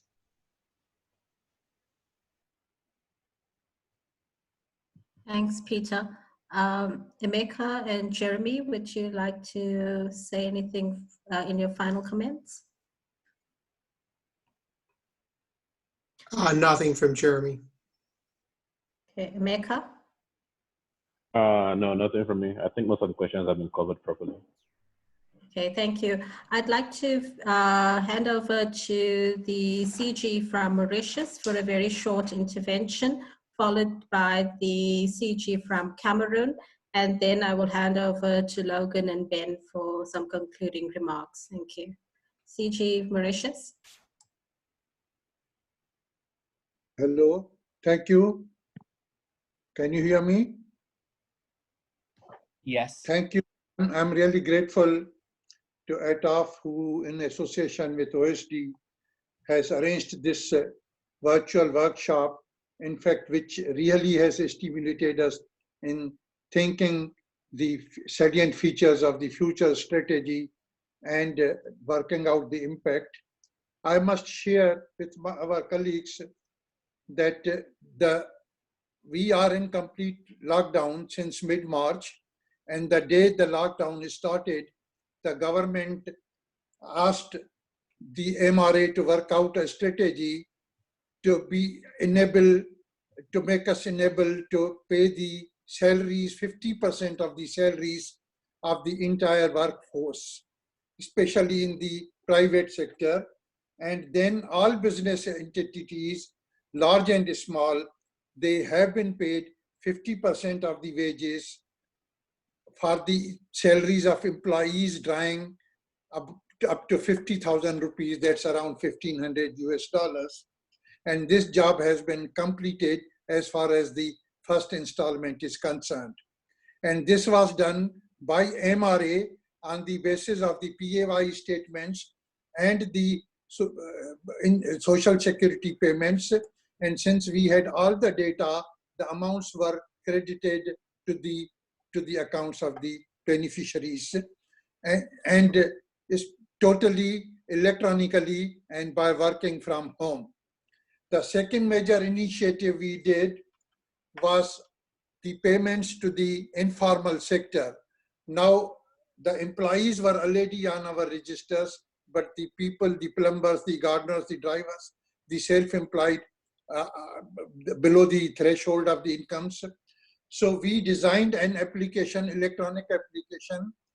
They were filed electronically, and all the beneficiaries, 90% of the beneficiaries were paid through their credit entries in the bank accounts.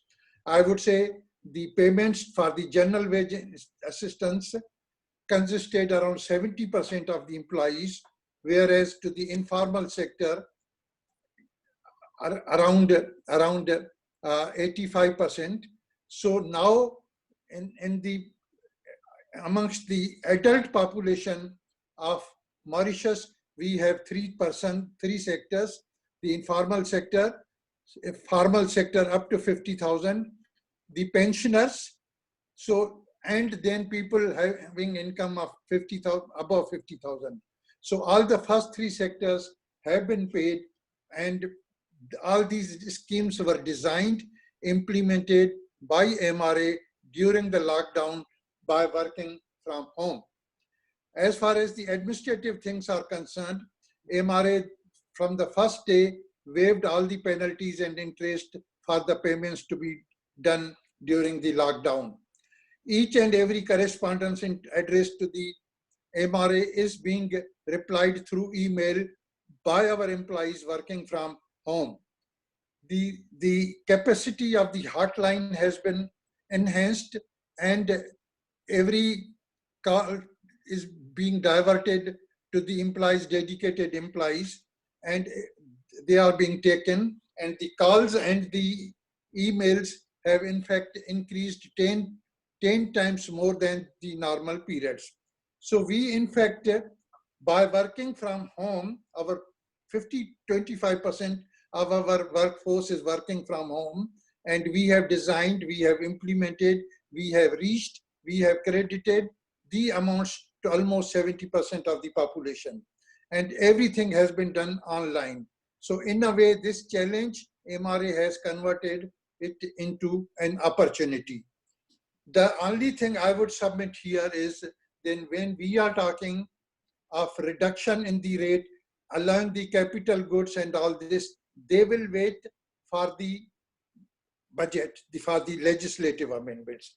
As far as the administrative things are concerned, waiver of penalties, deferment of penalties, like in customs, we just don't ask for the duties and all this on the relief goods, on the other goods, and for other things, the penalties, interest, and waivers, we have already done it.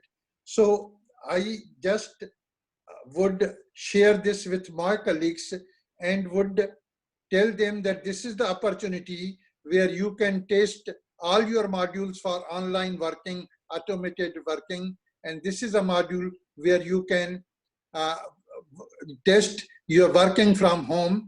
And at least I have come to the conclusion that many of us are really not required in their offices. The offices can go without us. The only thing I would request the kind resource persons to tell us something about strategy on resumption. We are now on that because we believe that we are already in complete lockdown since last 5-6 weeks. So we believe that in about 2 weeks, there would be a resumption. And then how do we face the resumption after this full lockdown? Thank you. Thank you, CG, for that. And I will, after the CG from Cameroon, I would ask colleagues to just respond to you as well. CG Cameroon. Thank you. Good morning. Good morning. I will be sitting in for the CG who unfortunately left the room some minutes ago. He was called up for other duties. So I am trying to work in the tax department. Getting into the experience I would like to share, we just want to brief you guys a bit on the context regarding the COVID virus in Cameroon. So we are unfortunately, one of the highest hit Africa. We've registered as of now over 800 cases with over 20 deaths. Notwithstanding, the government put in place certain measures to curb the spread of this virus. Unlike other countries, we don't have a total lockdown aspect now. We just have a partial lockdown, so certain economic activities are going on. But these economic activities are marked by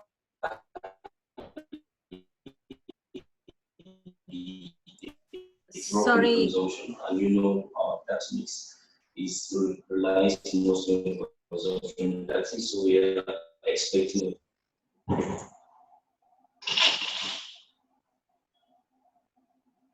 Are we online?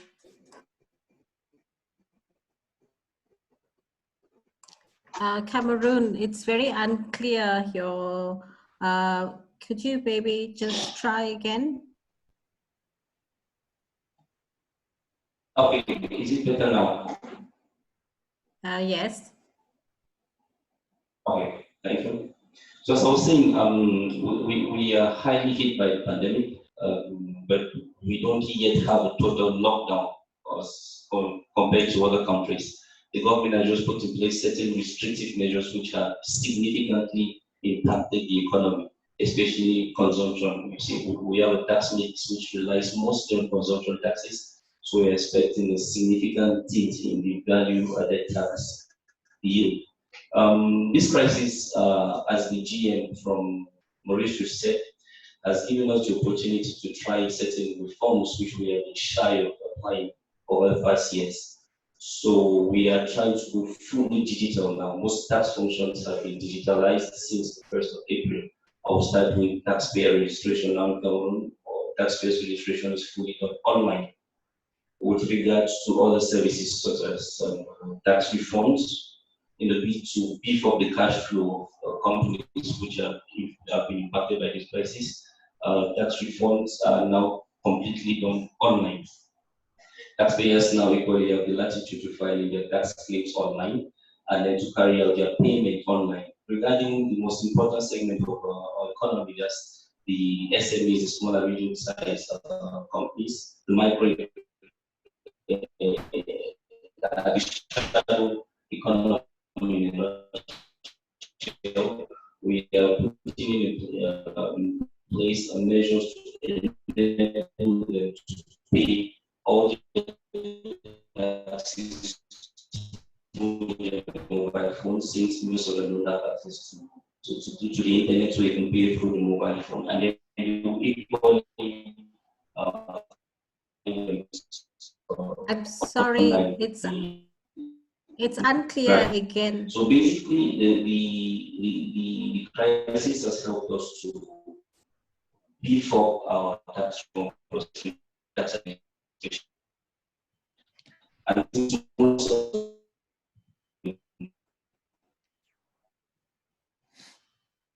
Thank you, Cameron.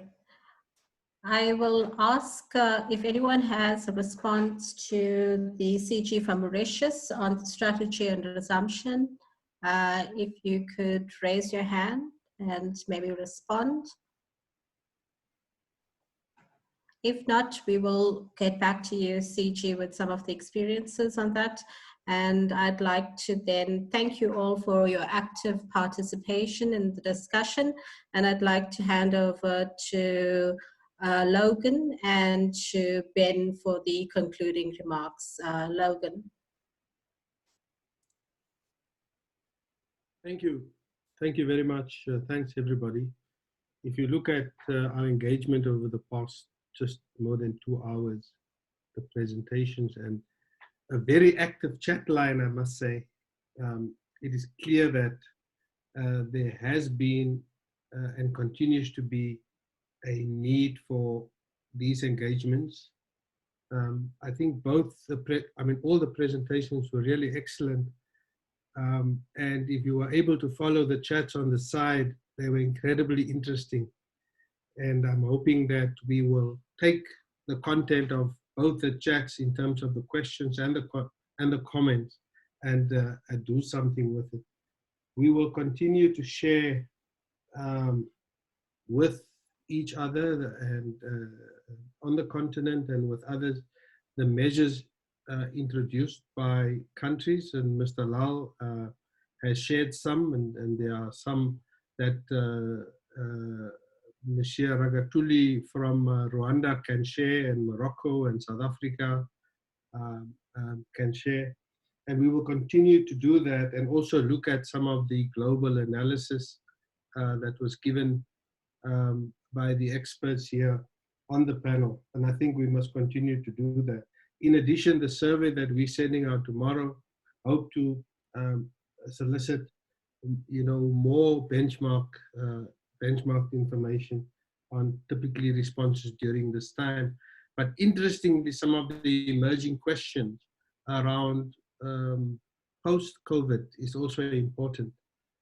So issues around the continental free trade area, issue around the opportunity cost in terms of getting economies going, and how tax policy and tax administration can be an impetus, but dealing with a balance for the need to raise revenue on the one hand, and the other hand to inject a lot of that revenue into the economy to get the economy going.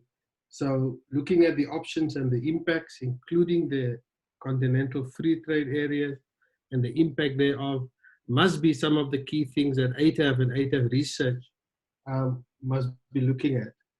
I think we must continue to learn from each other through these consultations. And I think, Mr. Lal, you kind of said something there in the end that sums up so many things. And you did say that it is no longer required, you don't think it is required for revenue authorities to have offices anymore. And I do think what it indicates is that COVID-19 and post-COVID-19 will definitely have an impact on the whole basket of life, whether we need offices, whether we travel for meetings, whether we have these big conferences, whether we, as somebody else says, whether there's still a need for big concerts and big conferences. A lot of the things we do will change in post-COVID-19 era. So let me thank everybody. Let me thank the partnership we've had and we continue to have with the OECD. I'm particularly happy so many Commissioners General joined and the Council members. We will see each other on Tuesday at the Council meeting on the same platform. And also to Vasha and Ben and the OECD team and all our experts, David, Ian, and other David, Bradbury, and Emeka. Thank you so much. We appreciate it. And we will talk on this platform again soon. Thank you very much. Thank you, Logan. I think you've said just about everything that needs to be said, but let me also thank my colleagues and colleagues at ATAF and Ian and David for your excellent conversations. I thought this was really good dialogue, and it makes me think that because the situation is so fast moving that we should do this again and maybe do it again quite soon, because we'll need to take stock of where we are, and there are so many unknowns associated with this virus that I suspect there'll be a need to do that. In the meantime, the OECD stands by to answer your questions if you have any for us, and mainly by keeping you informed of country experiences is probably where we can help in the short term. Usually these conferences see people drop off after an hour or so, and I can see that everybody's still on, so that shows the need and the demand. So we're very happy to do this kind of thing more and more. I don't know whether, Varsha, you want to say finally whether there's a way in which we can use the KSP for keeping the dialogue going from these conversations. I think there is. So I'll leave the last word to you. So thank you all very much indeed. It's been great. Hope to do it again soon. Over to you, Varsha. Thank you, Ben.